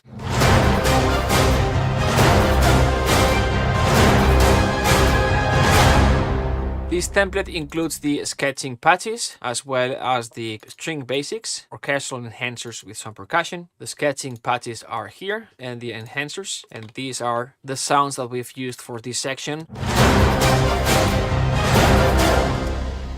Basic strings down here and the legato section here. And so much more, but just download it, install it. Put your hands on the keyboard and start composing. It's very easy to use. So what you get is 38 private classes that you can schedule at your own convenience, the composition course that you have access for live, the 30 tech calls, and my template. But you may be thinking, this is awesome, but it's not a template problem. My problem is that I compose slow. Like I find myself like experimenting and it takes forever to find what I'm looking for musically. Like I can hear this happen. I can hear the music in my head, but I don't know how to take it from my head to my jaw. Well, that's why we also include this amazing composing recipes book at your fingertips, how to compose in any of the major cinematic composing styles, what to do harmonically, melodically, orchestration, tempo, rhythm, and not just that, also the step-by-step tricks and tips to assist you in the process, especially at the beginning. And this includes so many things. Basically, just open the book, look for the style, put your hands on the keyboard, and start composing. And the coolest thing is that this is not just a PDF. Yes, you'll receive the PDF, obviously, instantly, but also what we are going to do is we are going to send you this amazing book. Where are they? There. So we are gonna, and this is just for a few people, so we don't have so many of them, but we're gonna be shipping this from LA directly to your place. It's printed and it looks beautiful, and it's so useful to have on your desk, because sometimes when we've got PDFs, we forget about them. It's an amazing book that we're going to send to your house with love from LA. So you get the 38 private classes that you can schedule at your own convenience. A value, again, on the low end of $1,900. The composition course that you have access for life. You'll see me composing from beginning to end in each one of the styles: fantasy, love, action, adventure. You learn harmony, orchestration, counterpoint, etc. without having to study them the old school way. You'll learn all this not boring, but sometimes challenging stuff that's so hard to get right when you're studying it separately. Now with this holistic approach, you'll get it easily and fun. Then you'll see me mixing and mastering the music, so you see how to elevate the music, to make it sound bigger, more cinematic, to sound it pro, and how to mix it in different styles, because it's different in each one of the styles. So that's the composition course. You also get the 30 tech support calls. You can schedule a call whenever works best for you, and we can remotely connect to your studio and troubleshoot the problem for you. You also get my template down here that will save you so much time. To just think about just setting up the template on your own, choosing the instruments, configuring the libraries. It takes so much time. And you also get the composing recipes book, years and years of studying scores, styles, and the scenes, all condensed in 48 pages. This is a decade of my life in 48 pages. All of this has a value of $5,797. This is the value. I'm obviously not going to charge you $5,797, but if I did charge you, let's just think about this for a second, $5,797, and all it did was saving you years and years of studying or trial and error to show you exactly how to create amazing cinematic music that you feel proud of. Would it be worth it, the price? Would that be worth it to you? Of course it would. Like if all this program was to help you create great music that got synced in major shows and trailers, would it be worth it? The $5,797. I got the BMI check yesterday is way over $5,000 just in royalties. The last movie that I did, Beach House Murders is the name of the movie. You can look it up. It went to Lifetime. I did that movie split with Nathan Bloom, another composer. We split 50-50. And in this quarter, BMI check, $4,000, more than $4,000 come from that movie. And that's 50%. He's got the other 50%, right? Just one movie, the royalties of one movie would more than pay for this. If all this did was help you overcome your own internal doubts, that's big, and fears about not being able to create pro quality music, would it be worth it? Like finally getting it started, right? If all this did was to get your first project, what we just talked about, you go through this, you improve your music, get your demo reel, and you get your first project that way overpays what the worth of this program, would it be worth it? Of course it would. Like, if all this did was to help you create a body of professional work that attracts higher paying clients, would it be worth it? If all this did was like to getting you started with the thing that you've been postponing your entire life, would it be worth it? Of course it would. Let's just think for a second. There's people that will spend way more than that in gear, libraries, and plugins that they don't even know how to use and that they don't even need. Like the knowledge is more important than the tool. Just to put this in perspective, there have been USC students that, I'm talking about USC students that after going through USC have joined this training to increase their skills. Think about this. How crazy is this? Like they have been through USC graduates and master's students that after going through USC have joined this training to increase their skills. USC screen scoring program is $72,000, 7 months for 72 last year, 75 this year. Conservatory for me was 15 years and tens of thousands of dollars. And the result many times is not even close to what you're going to get here. This is practical and real world skill that you can use right away. And some people is like, yeah, but college is expensive because it's college. No, well, yes, college is expensive. But no, mentoring is expensive because you've got a person with you one-on-one. Sonora, it's a 6 months program. It's a guitar 6 month program. It's $7,000. $6,000 if you renew the next 6 months. Why? Because they've got a teacher with you weekly, right? Now, when creating this program, this package, we had two options. We could do it cheap and dirty, meaning, I can explain all of this in I guess a long PDF, or I could crack a 12 hours or 20 hours video and explain everything that I've got and just price it for a few $100s. We've done it in the past. You know the statistics, the stats? Just 8% of those who buy even open the course. 8% of those who buy one of these impulse buy small little course that teaches and promises you blah, blah, blah, even open the course. There's a reason for that. 2% finish them. 8% open, 2% finish them. Why? There's no motivation. Why there's no motivation? 2 reasons. I'll explain. First, motivation, sometimes there's concept that you have to pay attention. I learned this from a friend of mine. So I was at USC. There was this friend of mine that was better than me at music, at composition, at sound, at production. It's like better than me. And I'm like, right? And it's like, I just got this competitive thing. But I was like, so, hey, how do you do this? Like explaining, like teach me, like I want to learn from you, right? So I put my ego aside and I asked for help, something that I rarely do. And he goes like, no, I'm sorry, I don't teach, I don't explain. You're on your own. It's like, wow, please, you have to. It's like, no, I just don't like teaching. Like, okay, well. But one day I was at home at my dorm. He knocks in the door and I open the door. Like, hey, what up? And he hands me a DVD because that's 2010. So he hands me a DVD. I'm assuming that all of you know what a DVD is, right? It's like, anyway, a DVD. He hands me the DVD. It's like, what's this? And he was like, this is everything what you wanted. This is all the tricks and tips and everything that I do and how I do it and my mix and how I compose and how I think about things, blah, blah, blah, the whole thing. I'm like, oh, this is awesome. Thank you so much. Why? Like, how can I pay for this? And he goes like, go to your, just give me your wallet. And I'm like, what? Just bring me your wallet. And like what? Why? Like, bring me your wallet. It's like, okay. I go to my room. I grab my wallet. Ring with my wallet. He was like, give me your wallet. It's like, what? Give me your wallet. And I go, okay, here. And he takes my wallet, opens the wallet, gets all the money from my wallet. It wasn't a lot of money, but all the money that I had, puts it in his pocket. And I'm like, bro, what are you doing? It's like, I'm teaching you a lesson. I'm like, what lesson?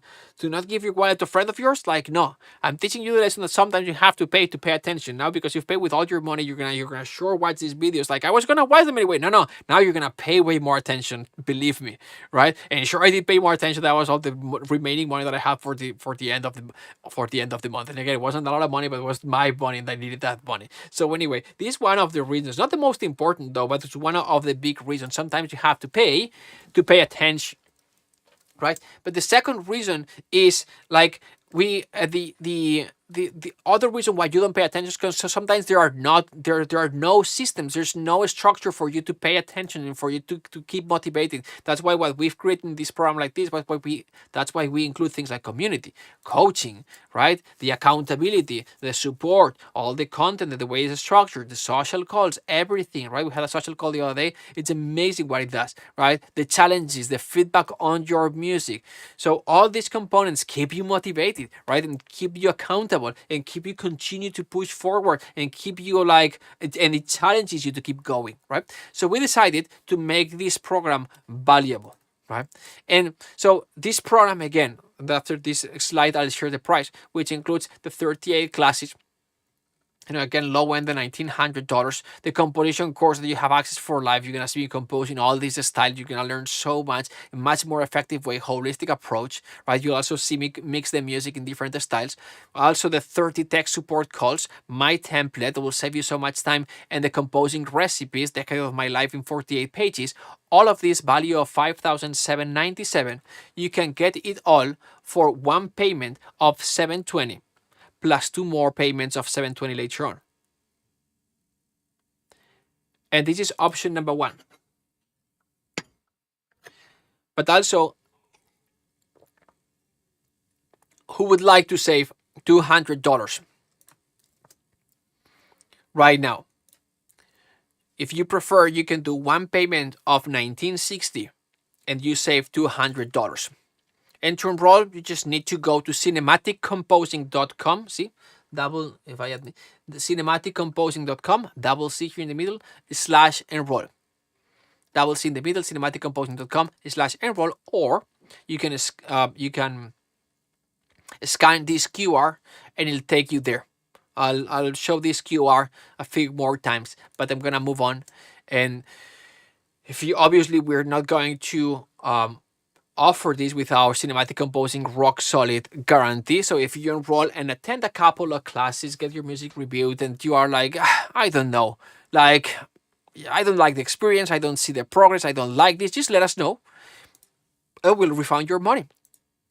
We want this to be a risk-free decision for you. So now you've got 2 choices, right? You can do this on your own, and it's possible. That's what we've been talking about this class. Hopefully it has bring you value, right? You can find the music, transcribe it, study it, compose, figure out the problems and roadblocks by yourself, look for a teacher that reviews your music, and you may find a mentor, yes.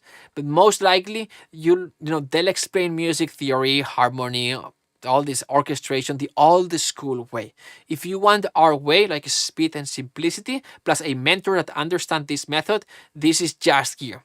And if you like the learning framework, you also want to have a mentor that's in the same page, right? If not, you're going to find a mentor that instead of move you forward, you'll get more stuck because they'll be using the old way of teaching. If you resonate with what I taught today, what I can promise is results, simplicity, and speed. This is what you'll find here, which is the second option to move forward with the music composition mentorship. And you're going to have a framework and mentors that live and breathe this framework, which is priceless. Just think about how much time you'll save. How much would you pay to have a clear path that takes you fast to your goal, plus a mentor that understands that path? Think about how much time you're going to save, and the money that you're going to get, the momentum that you're going to gain, and the confidence that you will have. So again, you've got two options. You can do it by yourself and take all the risk, or you can move forward with us with zero risk.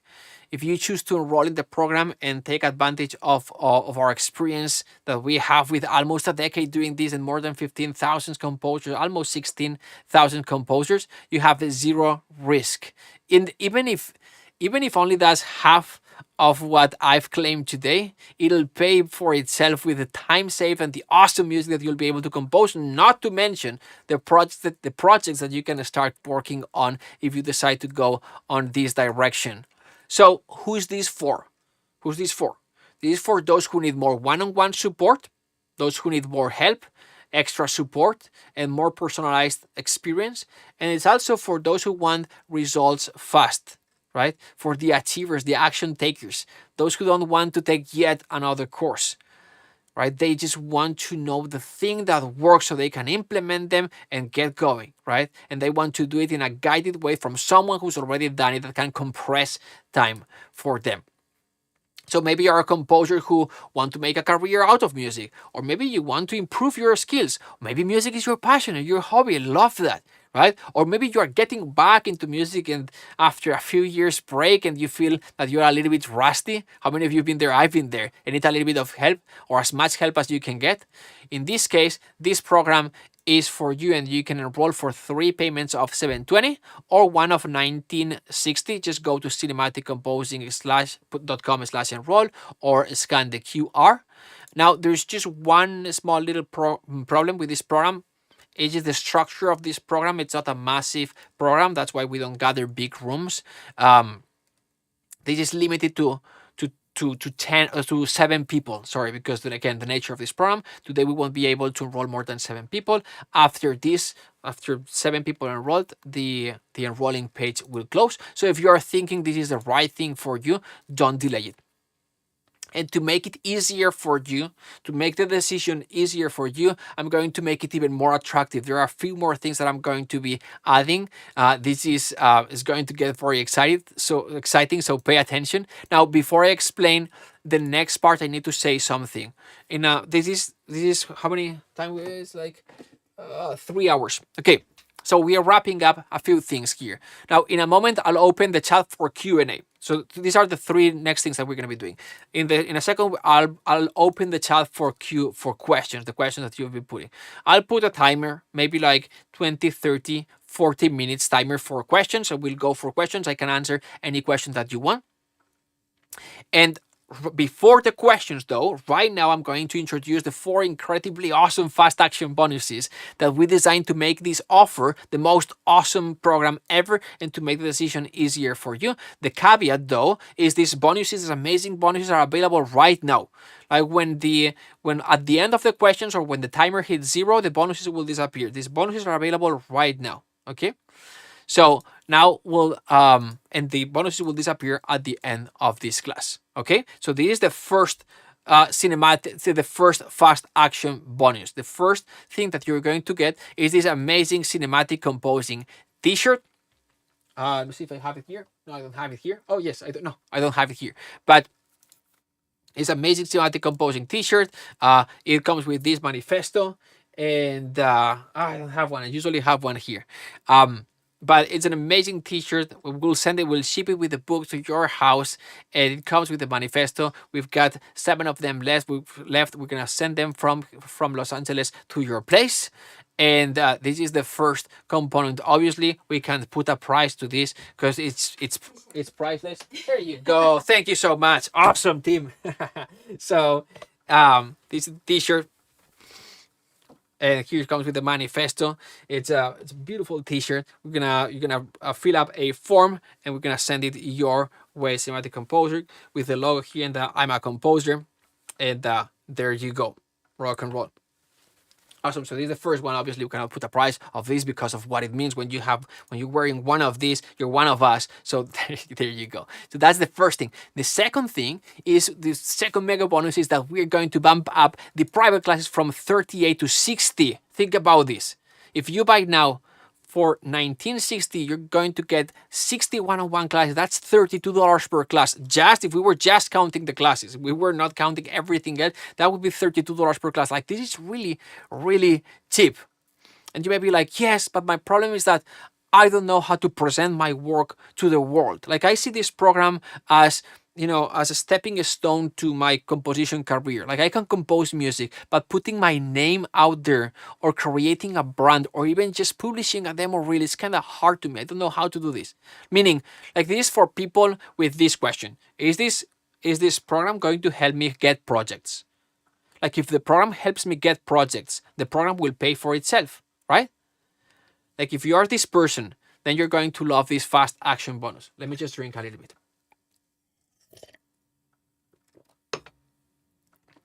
Which is, if you enroll today, during this class, you'll receive a free ticket to the Become Pro event in Los Angeles. You see, every year we do a live event in Los Angeles, in one of the biggest scoring stages in Hollywood. And the event is a transformative experience that transforms your identity from wannabe composer to pro composer. You will meet with other composers, you'll network with filmmakers, you'll get professional photos done in one of the biggest scoring stages in Hollywood, and you'll end the event with a pro composing website and a pro demo reel. That's what we do during the event. We'll guide you step by step. And it's an amazing thing. Now, if you are like, this is awesome, but I can't travel to Los Angeles, it's okay. We will stream everything on Zoom, so you can attend on Zoom as well. Again, if you've got questions, please put them in the chat. I'll be answering them in a bit. So on top of everything included in the music composition mentorship, which includes the private classes, the composition course for life, the one-on-one tech support, the 30 sessions, my template, and the composing recipes book that are gonna save you so much time. On top of that, you also get the cinematic composing t-shirt. We bump up the private one-on-one classes from 38 to 60, and a free ticket to the Become Pro Los Angeles event in one of the biggest scoring stages in the world, at the heart of Hollywood. But wait, there's one more thing. There's one last thing, and I'm super nervous about this one because we've never done anything like this. So ready for this? I think there's a way to do the drum roll here. There you go. Awesome. So if you enroll into music and composition mentorship before the end of this class, you will also enter a raffle to win 2 plane tickets and a 4-day stay in Los Angeles, all paid for. 2 days to attend the event, 1 day to hang out with me in the cinematic composing offices, and 1 day for whatever else that you want. How awesome would that be? All paid for, the tickets as well as the hotel rooms. So this is everything that's included. There are so many things that they don't even fit in the slide, but you get the amazing one-on-one private classes, our exclusive new composition course with the content that has never been available other than to our Momentum students, the one-on-one private tech support. Whenever you need tech support, you're going to meet with our senior tech specialist, Chris Peck. We can connect and control remotely. The template that will save you so much time, the composition recipes book, 10 years of my life into 48 pages. And on top of this, if you enroll now, right, you also get this cinematic composing t-shirt. We bump up the classes from 38 to 60, a free ticket to the Becoming Pro event in Los Angeles, one of the biggest scoring stages in the world, at the heart of Hollywood. And you will also enter raffle to win 2 plane tickets and the 4-day stay in Los Angeles, all paid for. Now, all of this has now a total value, excluding the t-shirt, of course, of $12,176, and you can get access to all of this for just one payment of $700 now and 2 more later, or one of $1960. Just go to cinematicomposing.com/enroll, and you can get started now and embark on this epic quest.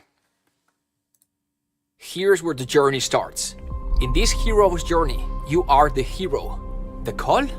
At the end of each module, I'll challenge you to compose in different styles. You'll fight many battles. These battles, metaphorically, are the different music styles that you learn to compose. First, you learn to compose love music, then sadness, suspense, action, adventure, fantasy, magic, trailer, and so many more. But no hero can complete their journey alone. So the same way that Frodo has Sam, Gandalf, and the rest of the Fellowship, you'll also have 3 powerful allies. First, an orchestral template. All the sounds that you need to start composing and create the music of your dreams. Just download it, install, put your hands on the keyboard, and start composing. Second, the Composing Recipes book. Metaphorically speaking, this is your map that's going to guide you to win each battle. In this book, you'll discover how to compose in each one of the styles. And third and most importantly, your mentor, whom you'll be meeting with as many times as needed whenever you need wisdom and support. The same way that Frodo had Gandalf when he was lost, you're going to have your mentor to meet one-on-one to solve problems, roadblocks, technical challenges, or to discuss composing ideas. The cool thing about your mentor is that you can meet with them no matter if you are at the beginning, middle, or end of your journey. You can bring your music for review no matter if it's finished or halfway and you need creative advice. And if you are the type of hero who hears the call and take action immediately, we want to reward that because we are looking for action takers. If you enroll today during this class, you'll receive a free ticket to your new adventure. You see, every year we do a live event in Los Angeles. That event is a transformative experience that transforms your identity from wannabe composer to pro composer. This event is the coolest thing that we do every year. You meet with other composers, network with filmmakers, get professional photos done in one of the biggest scoring stages in Hollywood, and you'll end the event with a pro composing website with your demo reel and professional photos that make it look legit. So if you go all in today with Music Mastery Mentorship, you'll also get a free ticket for our annual Becoming Pro event in Los Angeles. You'll also get an exclusive cinematic composing t-shirt like this one that identifies you as part of this group, and you will also enter a raffle to win 2 plane tickets and a 4-day stay in Los Angeles, all paid for. So this is your free ticket to your second adventure if you say yes to the first one today. Listen, every hero receives the call at some point, and there is always resistance to take action at the beginning. This in movies is known as the refusal of the call, but ultimately the hero decides to either take the challenge, move forward, and to become the person they always dreamed to be, or they say no and they stay in the familiar status quo and always dream of what it could have been. Ultimately, you don't want to look back and think, I had the chance, but I was afraid and I didn't take action. Now, what is it going to be for you? No and staying where you are, or yes and start the adventure of your life? Join now and let's take this adventure together. The adventure of becoming the composer you dream to become.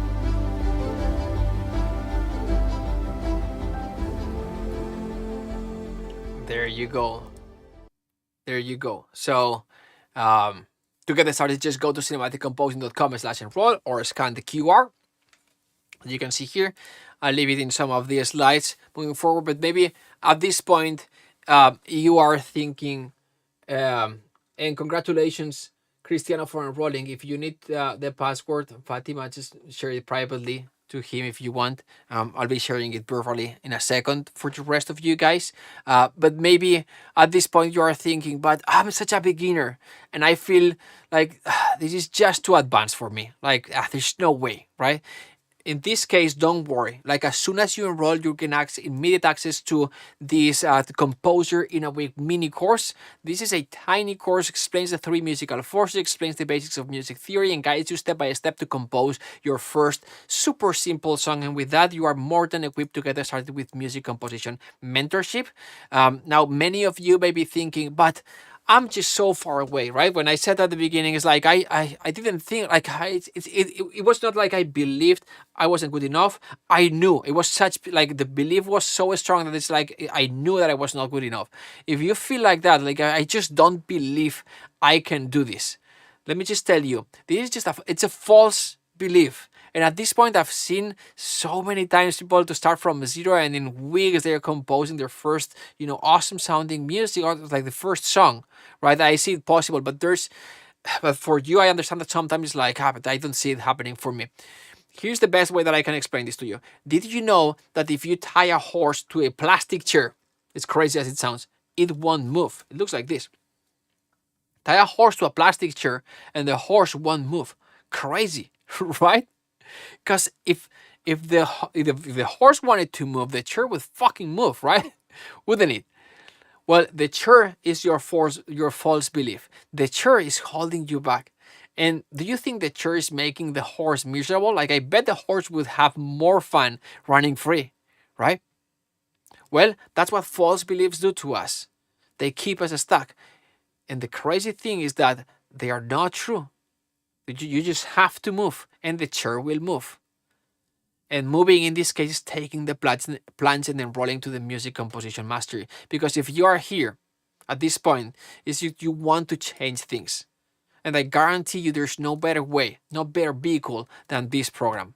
Just wanted to share real quick a story. My kid plays soccer, as you can see, as I explained at the beginning, right? And soccer for the US people, football for the rest of the world. That's how we call it in Europe, in Spain, right? He's an okay player, not the best of the team. Usually they win because they've got an okay team, right? But this time, the other team had some bigger, stronger kids, and every time that Mark is his name. Very creative, I know. So every time my kid, Mark, went up the field with the ball, they would push him, right? And I was like, this is good for him, right? So but for him, he starts becoming more insecure during the game, right? And what happened is that he would go up the field, and when they approach those kids, he would just get rid of the ball. Let me just show you real quick. Let's see if I've got this clip here. Yeah. So this is my kid. So okay. So the red shoes. Venga, Marky, venga. This guy. Venga, venga, Marky. And the background voice, my wife. But anyway, so this is him. Venga, venga, venga, venga. Corre, corre, corre, corre. Venga, venga. See? And boom, he just backs up a little bit. This happened several times. I won't show you the whole thing, right? But, so there's a moment for watcher break, because there's a lot of watcher break here in the US. So I'm like, Mark, come here. Drink some water. So I'm like, how are you? The kids are pushing me, Papa. It's like, I know. Hey, you know how Papa loves you, right? It's like, yes, Papa. It's like, okay, hey, remember, like we're here to just have fun and all that, right? Remember the movie that we watched last night, right? And he was like, Inside Out, and he was like, yes, Papa. It's like, I'm thinking like, no shit, we've watched 20 times. Like every time that we've got a new release on Disney, we watch this movie 20 times. But anyway, good movie. It's an awesome movie, love it, right? But I'm like, so what emotion do you have in your head when kids push you? It's like, fear, Papa. This guy here, right? Like, okay, don't worry, and it'll go away. Now tell me, Papa always tells you to be kind to other kids, right? Yes, Papa. And you know how Papa teaches you to have fun. It doesn't really matter if we win or lose. Yes, Papa. Now listen to me. I grab the kids from the arms. Today, Papa's gonna show you how to fucking win the game. And he looks at me like this. Hey, Papa, we don't say these words. Like, I know, sometimes we do, plus we're speaking Catalan, no one understands. Just listen to me, right? It's like, when you go back in, when you have the ball, you're going to go up the field. You're going to be aggressive. If they push, you push back, right? You don't let go of the ball, and you finish the play. You hear me? It's like, but Papa. She's like, don't but Papa me. Listen to me. I don't fucking care if you score or not. 2 F words at this point, right? Just do what Papa says, okay? Like, okay, Papa. Promise? Anchoring. Promise? Right? It's like, yes, Papa. And I'm like, this is not going to work. But I've tried. And he goes, this is what happened. Venga, Marky, corre! Corre!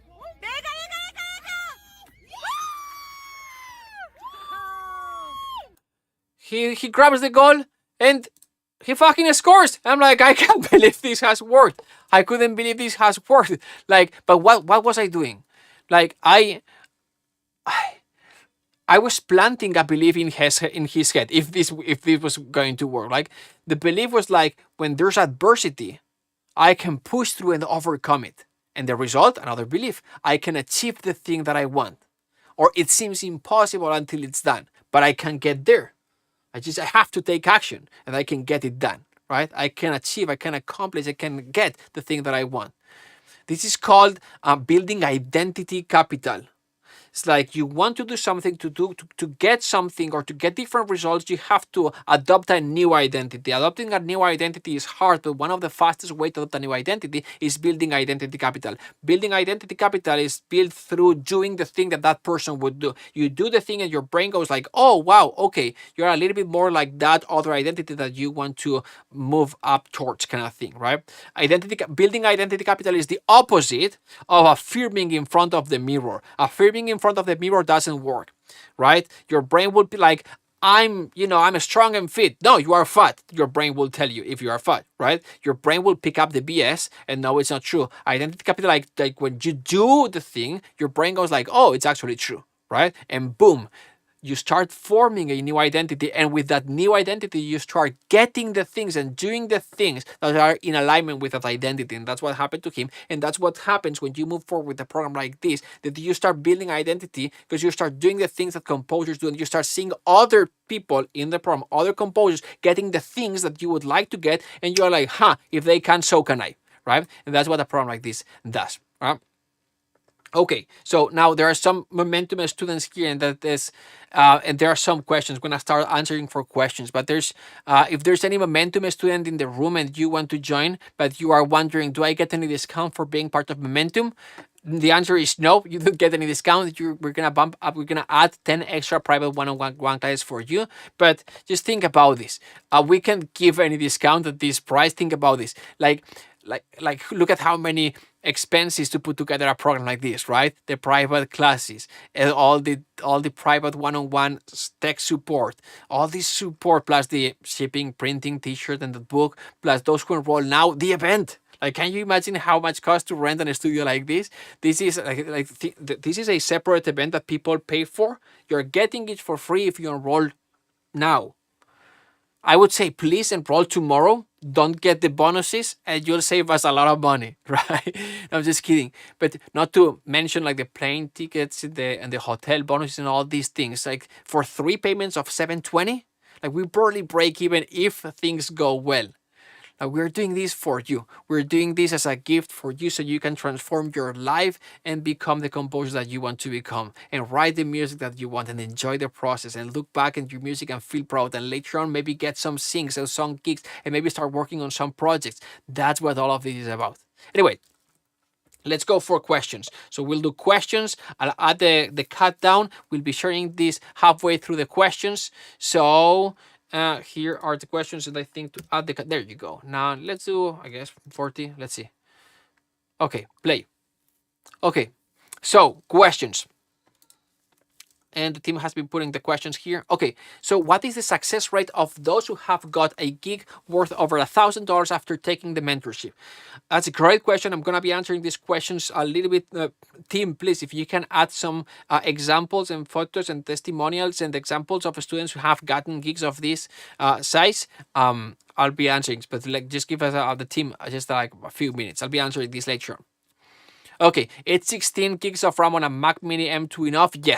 Yes, these computers are super powerful, and the RAM management of silicon chips like the M2 is way more efficient than all the school type of RAM. With new Macs M1, M2, M3, M4, etc., RAM, it's more like, it's not the RAM amount, it's RAM pressure. Basically, it's if you need more space in RAM, then the computer is going to start offloading RAM into the fast SSD drives, and it's just it's very, very efficient. Obviously, 32 is better, 64 is better, but you can get started with 16, no problem. Okay, when does the program start? If I have to wait until January to start, is the program and extras still the same? No, the extras are now. The program, the core of the program is going to be the same. It's not going to change. What I would recommend is to, if you're interested, get this bundle now, get these extras now, get these bonuses now, get the deal now, and then you can start the program whenever you want. You can start in January, you can start in March, you can get started on December, then continue in February if you want. This program is different than other programs. For example, Momentum was like, we start on July, we end at the end of the year. When we start, go, because it's going to be intense, right? That's different. This program it's completely different approach, Right? The program is designed so you can go at your own pace. I'll explain a little bit more later, maybe, but it's for those, it's for part-time composers, it's for busy people with, with kids, with family that have that maybe have your day job and you're doing this in the evenings or in the mornings, right? It's also designed for those who have all the time they want, and so you can get as much use from this program as possible. But you decide. It's the infrastructure, what we've created is so you can go at your own pace, okay? But I would recommend get the deal now, get started when you want. But lock the price now, because again, well, I haven't said this, but this is, well, our goal was to launch this program and do a few of these classes and enroll the first 40 people or so, right? We are enrolling the last 7 today. Then this program will go up in price. This is the first week. Don't officially say this, but then the program is going to go up in price. The price for this program is for the first group of people, for the action takers, for people like you that want to take advantage of this offer as we are launching it at this price. Cool, awesome. And we love working with the early adopters because they are by far the most fun to work with, and the action takers. Okay. Okay, how not to get stuck on things you can copy, or also to move from the temp track. We've answered this question earlier, so I'm going to move on to the next one. Is the Be Pro ticket an event where everyone gets their sculpt music played and recorded by a real orchestra? That's a great question. No. And sometimes this creates confusion because we have another event where we record with orchestra, but no, this is not this. This is the focus of the Be Pro. But Be Pro stands for Becoming Pro. And what we do is during the program, we every week by week, we are composing whenever you've got, and then I show you how to compose, and you model, you compose, and you meet one-on-one with the teacher. They review your music, and then there are way more things, obviously, but then this cadence repeats and repeats at your own pace, and at some point you've got 6, 8, 10, 12, whatever tracks that you are proud of, that are going to be your demo reel. But the demo reel, we're going to build it during the Become Pro event, right? And we'll start with we're going to have classes on the art of creating a demo reel, how to stack the tracks, how to the right order, the length. Do we need to have the entire track or just parts of the tracks? So all the things. Then taking your bio, professional photos that we're going to take there, so you can have. So at the end of the event, you end with a professional website and demo reel. That's what we're going to be doing during the event, or the core of the event. We're going to be doing more things, but that's the core of the event, but not recording with a live orchestra. Okay, so. Not to the recording with a live orchestra. Do I need to use Cubase? Yes, you have to use Cubase, otherwise you cannot join this program. I'm just kidding. We clarified this earlier. Now you don't need to use Cubase. You can use any other sequencer, and you've got support in that regard. I'm afraid of being judged for not knowing music theory. That's why I never seek for mentorship. I'm afraid of being judged for not knowing music theory. That's why I never seek for mentorship. Well, what can I say? This is something that's never going to happen here. It just doesn't make any sense to me. But we are here. I think that one of the most beautiful things, isn't it? Let me know if you share this. But one of the most beautiful things is to see people grow. Is to see people grow. To see people overcome fears. To get people get over roadblocks, to just the growth, and seeing them being able to compose music that they weren't able to compose before, seeing them being able to produce and create music sonically at a level that they weren't able to create before. That's freaking awesome. And one of the most beautiful things is at the very beginning, at the early stages. One of the most beautiful things to see people getting started. That's the hardest part.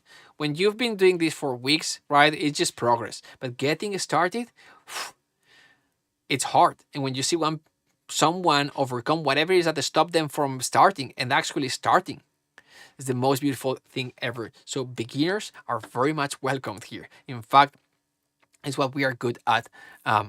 Now, I don't have my keyboard interface or headset yet. If I join, can I get the equipment later? Yes, you can buy the equipment later. And in fact, that's what I would recommend. That's the best way to go. You'll get access to the group and you can ask your teachers and peers what's the best equipment for you. Just buy the equipment then. And later, if you are setting up your studio, if you have any tech problems or want assistance, you can meet with Chris for help. Obviously, we have the step-by-step so you can follow along, but you can also schedule the tech support questions. How long last the one-on-one sessions? So initially, the way we've set it up is in blocks of 30 minutes because reality is that most of the times you don't need more. Like when I met with my teacher in the past, it was not to debate for hours. It was to review my music and I get direct feedback. Or if I had questions, a teacher who's a pro, is the expert, will give me to the point answer. That's what I want, not hours of conversation. Like even if I had multiple questions, it would not take more than 30 minutes. But if we did 1 hour blocks, most of the times part of the block would be wasted. So for efficiently, we organize it in blocks of 30 minutes. But if you need more, you can go for longer or just schedule more blocks. Okay? Okay, do this course ever expire? No. You have access to this content for life. For the one-on-one sessions, you can take them at your own pace, meaning whenever you want. There's no time limit. Yes, there's 38 or 60, but there's no time limit. You can schedule them whenever you want.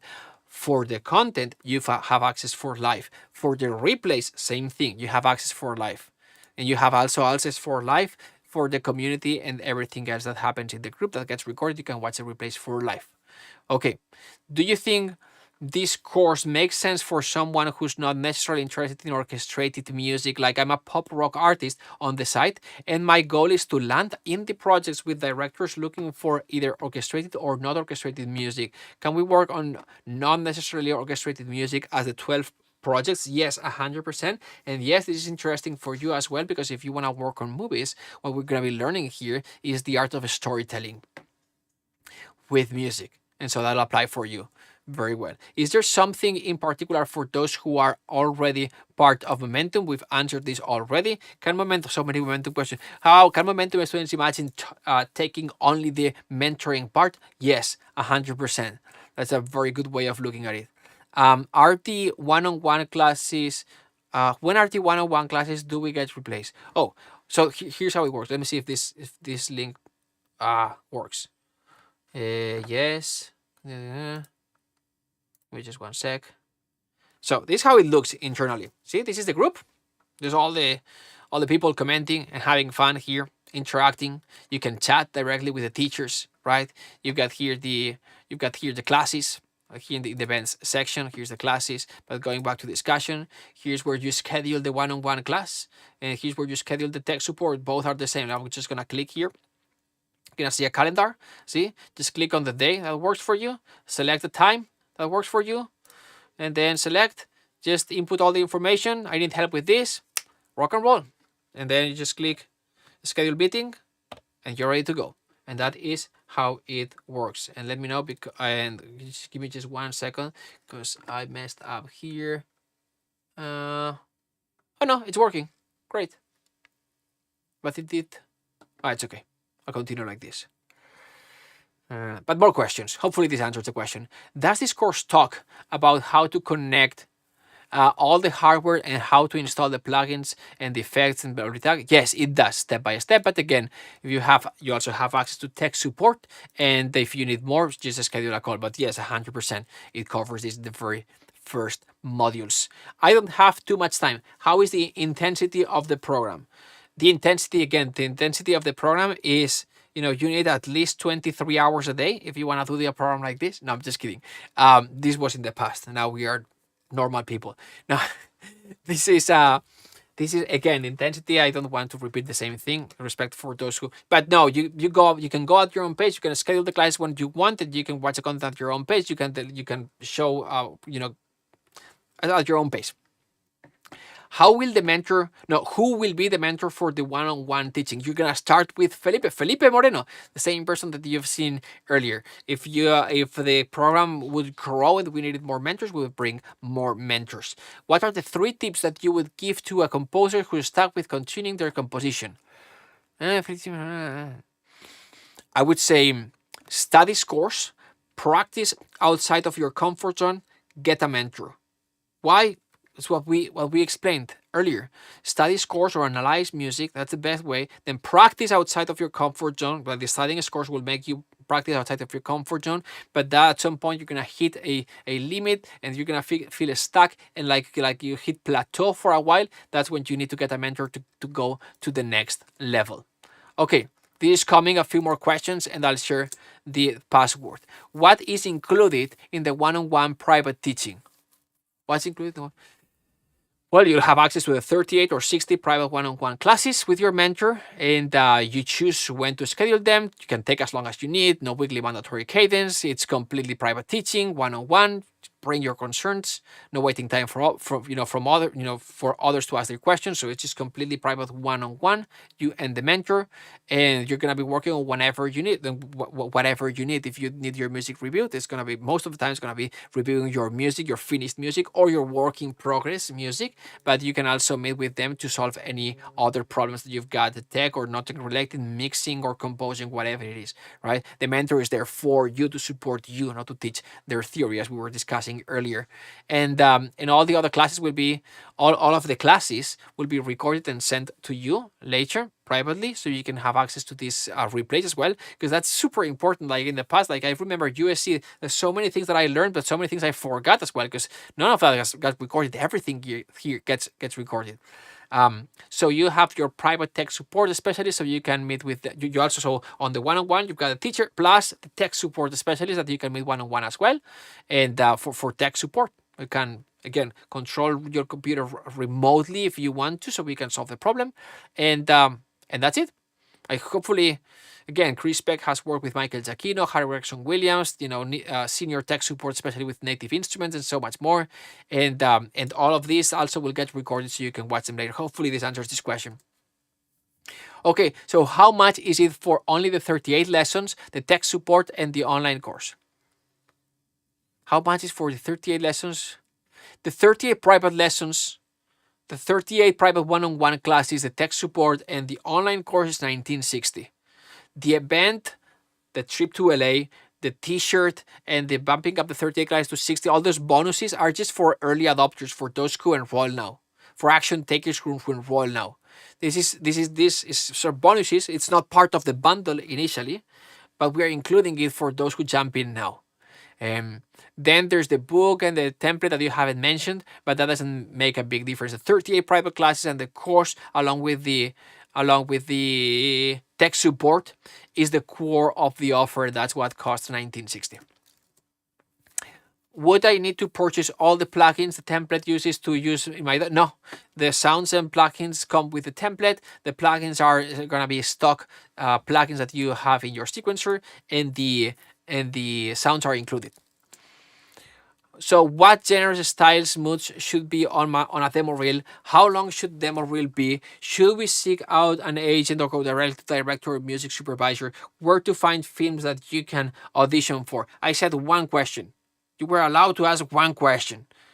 You asked me five. No, just kidding.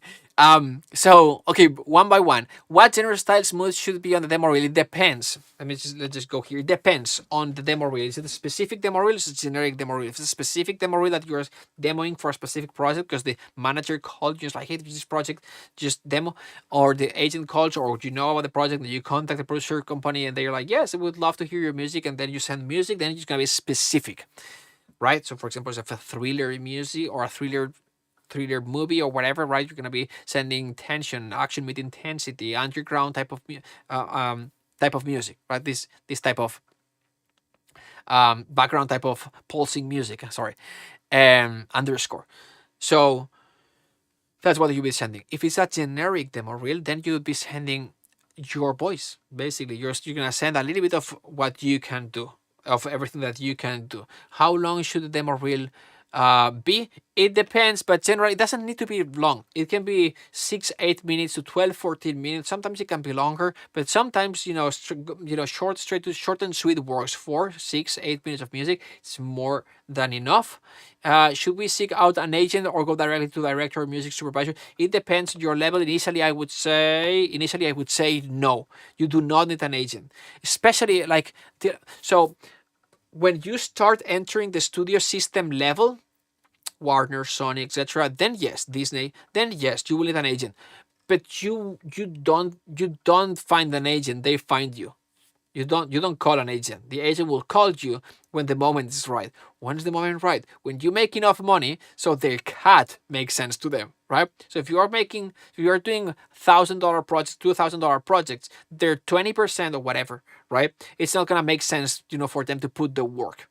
When you are at 50, 150, and 150K type of projects, then it makes sense for them to put the work to get you projects. Hopefully that makes sense. And it's not good or bad. It's just this is the business. That's the way it is. So, but you don't need an agent at the beginning. And the fact, if you are doing like TV stuff, TV movies, things like this, you do not want to have an agent, because if the agent gets involved, you're gonna lose the project, because the director, the producer wants to speak directly with you, right? If the agent gets involved, they'll try to get more money for you, and then you're gonna lose the project, because these type of projects don't have more money. It's just the way it is. So where to find films that you can audition to? So this is very simple. We talk about this in the course, but I'll short quick little thing. So you can go to so I would start with Mandy.com. Just go to Mandy.com, and you'll see job posts. Look for music and you'll find job posts. This is the easiest one, but obviously because it's so easy, there's gonna be more people applying. Option number 2 would be going to databases, right? I would start with the easiest, cheaper one, IMDb Pro, right? It's a public database, and then just go look for the movie. Look for like filter by filter by type of movie and movie meter, right? And find the ones in your range. Look for a composer that you admire and see what was the movie, the first movie they did, and what was the movie meter back then. Anyway, basically filter the type of movie that you want to like to work on, and then just click on the movie, find the contact them, send them an email with your demo reel. That's it. You don't need to send video material. You don't need to show them how you can score a video, score a scene. Just send them your music. Cool, awesome. Hopefully this answers some of these questions. 20 minutes. Does the course include help with the business side of things? Yes, of course, 100%. I'll develop a little bit more later on, but yes. I'll explain from obviously how to find projects, what we just discussed, obviously way more in detail, to also like real world, like how once you found the project, right, how to interact with directors, with producers in the scoring stage, all these things. Also, as you are trying to get projects, how to write an email, like communication. We talk about these things as well. How to write an email, to reach out, cold email, how to follow up, all these things. So yes, absolutely. Then when you've gotten the project, contract negotiation, all these things we discuss in the course. Can we book slots for one-on-one mentoring during the weekend? Most of the times, yes, you can. We try to provide with as much flexibility for the hobby composer, the pro composer, and the part-time composer who has a day job, family, and other responsibilities. So we try to make it as flexible as possible. Is it possible to enroll only in the composition course for starters without mentoring? Not at the moment, because this version of the course has no spots left. But if you want, go to the chat, look for CC team, double C team, and you'll find Fede, Fatima, Esteban, and ask them. And I think there are no spots. There's no such thing like just the composition courses for now, because there are no spots. But contact with them and see if there are any spots open. There you go. Can we model classical music for its dynamic contrast and articulations in this course? Yes, in fact, I recommend it. We actually do this often, and inside the course you'll see some of these as well. The cool thing about modeling classical music is a little bit more demanding sometimes for sample libraries, and you'll learn to get the most out of your sample library. So awesome. Can you create a time-efficient course tailored for experienced composers who already have industry experience? Great question. This is the course, and I'll tell a story. Jose Cancela, let me see if I... Let me see. How do we go there? There you go. So if we go Jose Cancela IMDb, there you go. So this is Jose Cancela. And Jose, so these are his credits. I'm going to open a little bit more. So it's going so slow. There you go. These are his credits. So starting in 2024, 23, all these projects, 22, 21, 19, 18, 17. Jose Cancela lives here in Santa Monica in Los Angeles. He's worked in remote control with Hans Zimmer. He's done a lot, as you can see. He took a program like this one. So this will work for you as well. Experienced composers who already have industry experience. Cool. Do we need to buy Museo membership or a license? No, when you enroll, you get 3 months for free. There you go. And I would say, even though you get 3 months for free, in Black Friday we've got some amazing offers, so maybe you want to take advantage of this. Does the template work in Logic? No. If you're a Logic user, you're fine. No, I'm just kidding. Yes, the template, again, template works with any sequencer. We've designed it so it works with any sequencer. Cool. Do we need Cubase or we can use any DAW? We said this, you can use any sequencer. Do you also help to find work after completing the course? The same question that we had earlier. The answer is yes, yes, and yes. And on top of that, there's the LA event, which is what we what the event is about. But yeah, there's plenty of support on finding work. I'll explain how. Oh, there you go. Here are the examples. Awesome. You know what? Let's so I'll be sharing some of the student success in finding work and working on projects over $1,000. But first I'm going to share the password with you guys. So the password is Music Mastery. Music Mastery with Y, not mastering, not ing. Music Mastery 123. Okay, so Music Mastery 123.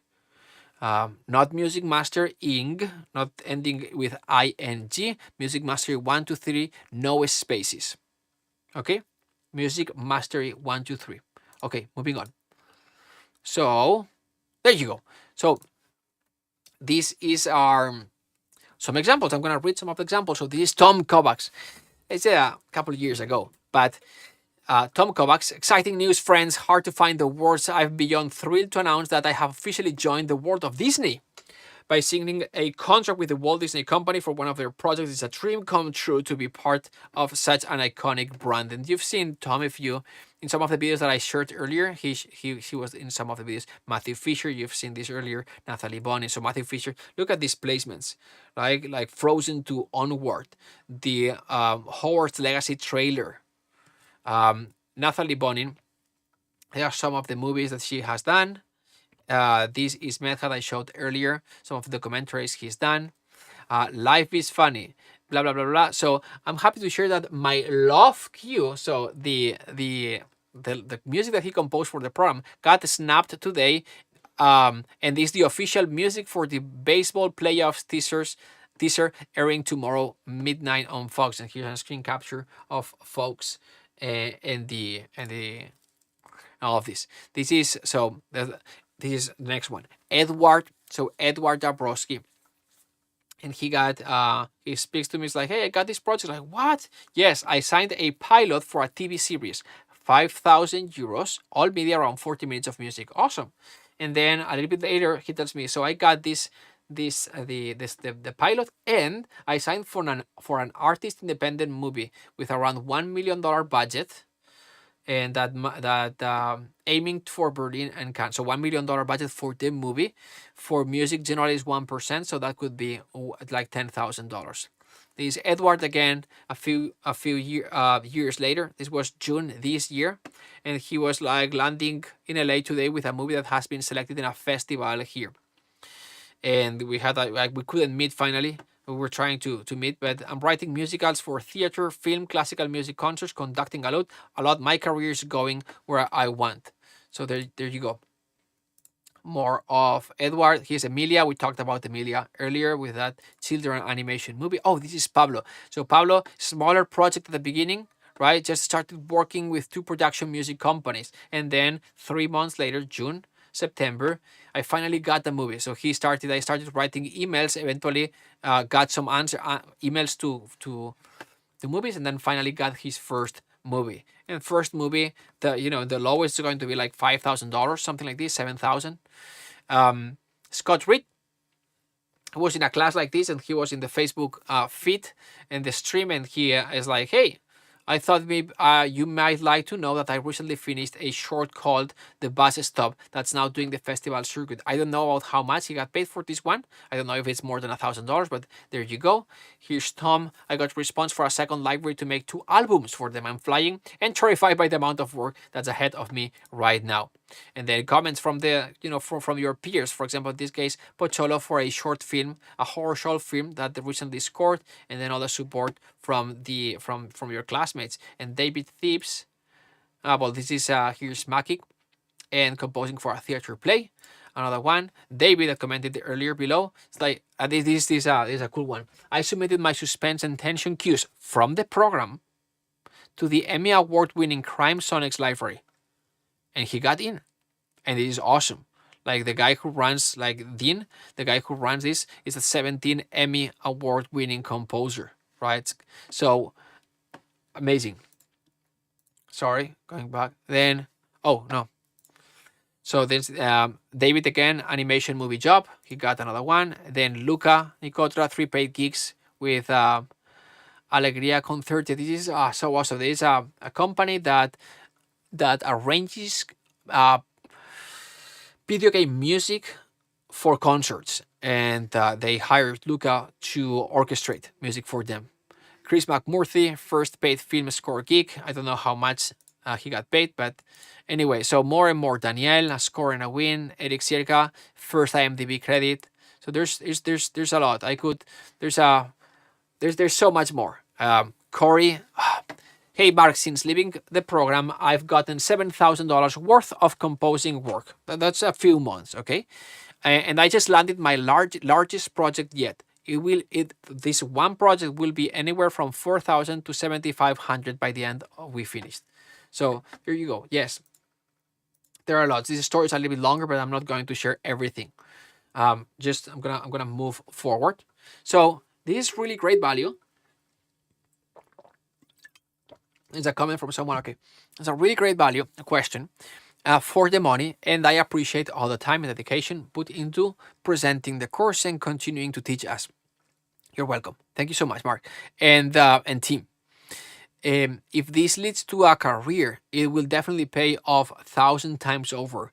3 gigs of the size of your first one would already do the job. Exactly. I wish time and resources would allow me to drop everything and switch over to composing. I'm sure several others feel the same. I agree. Time and money are usually the first 2 things that stop us from taking action. Just know that the dream is possible. 100%. We take you from beginning till the very end in Los Angeles, setting up your demo reel and website, and taking pro photos of you and the scoring stage and making you look like a pro, which you are, if you have the skill and you've gained the skill during the program. And if time is a problem, don't worry, because you can go at your own pace and you can take for life whatever you need, right? But don't worry, we have the tools to make you want to spend more time. So we've got the accountability tools to, in a way that makes you feel good, want to spend more times. But if the money is the other problem, just know that we offer Klarna and a firm PayPal credit, so there are options to split payments in smaller amounts. Also, one of the most common things other composers have done to join programs like this is to put this on a credit card. Let's just calculate real quick. Let me just, oops. Let's go here. Yeah. Credit card minimum payment calculator. Let's go here. Okay. So let's make this bigger. 1960. Your minimum payment will be $49. So you can split that. Obviously, let me just calculate real quick. Obviously, you will be paying more in interests, right? But if you wanted to pay the minimum amount, if you can pay $49 a month, then if you put it on a credit card, you could access a program like this. Okay. There you go. So let's go back here. Okay. So let's continue. Is it possible to divide payments more to make it easier? With our financing, 720 is the max that we can do. If you want to split it with more payments, you can use some of the in the checkout. You'll see the, so just if you go to cinematiccomposing.com/enroll or scan the QR. In the checkout, you will see the different split payment options or financing options, I should say. Okay, so that's it. Look, I think we're done with questions. We've got 8 minutes left. I just wanted to use these 8 minutes to say something before the bonuses disappear. Like at this point, if you are here, it's because deep within you, you want to do this. And the reason why you haven't moved forward is either because of logic or fear. If you can find a big enough logical reason to move forward, here's one. There's no risk involved in this decision. The only thing that you need to do is go to cinematiccomposing.com/enroll and enroll now. We start on Monday, tomorrow, and after a few days, if you don't like it, if you've done a few assignments, if you've got your music reviewed and you're like, this is not helping, just ask for a refund. There's no risk, right? There's nothing to lose. So just go ahead and enroll now. And if you haven't moved forward because you are afraid, it's not a money thing, it's you're afraid, think about this. There's nothing to be afraid about. There's nothing to lose because there's money back guarantee. That's the first thing. And you're afraid, and if you are afraid that it's not going to work for you, there's nothing to worry about. We've got all the support that you need to succeed. But if you enroll and you do everything that you say, that you do everything that I say, and if you don't still succeed, then I'll sit down with you personally and we'll figure it out. Don't be afraid. We've got you covered, okay? So just go to cinematiccomposing.com/enroll and enroll now, all right? And with that, that's it. I just wanted to say, first of all, to those who joined, welcome. And we're super excited to start working with you. To those who didn't join, that's fine. You're still part of our community, and I hope to see you guys in the next class. I most importantly wanted to appreciate your time. Your time is the biggest asset that you've got, and to me, it means a lot that you've shared this time with us. I also wanted to say thank you to the Cinematic Composing team that's been here today. All of this would not be possible without them. Ali Carrasco, co-founder and COO, Esteban Bravo in customer support, Chris Peck, tech support, Fatima, executive assistant and operations. We've got Fede Vega and Julian Ardila in video editing, and we've got Felipe. It's gonna be your mentor. And other than that, once again, thank you so much for being here. I hope that you got some value. Have an amazing rest of the weekend and of Sunday, and have an amazing week. Have a great one, everyone. Talk soon.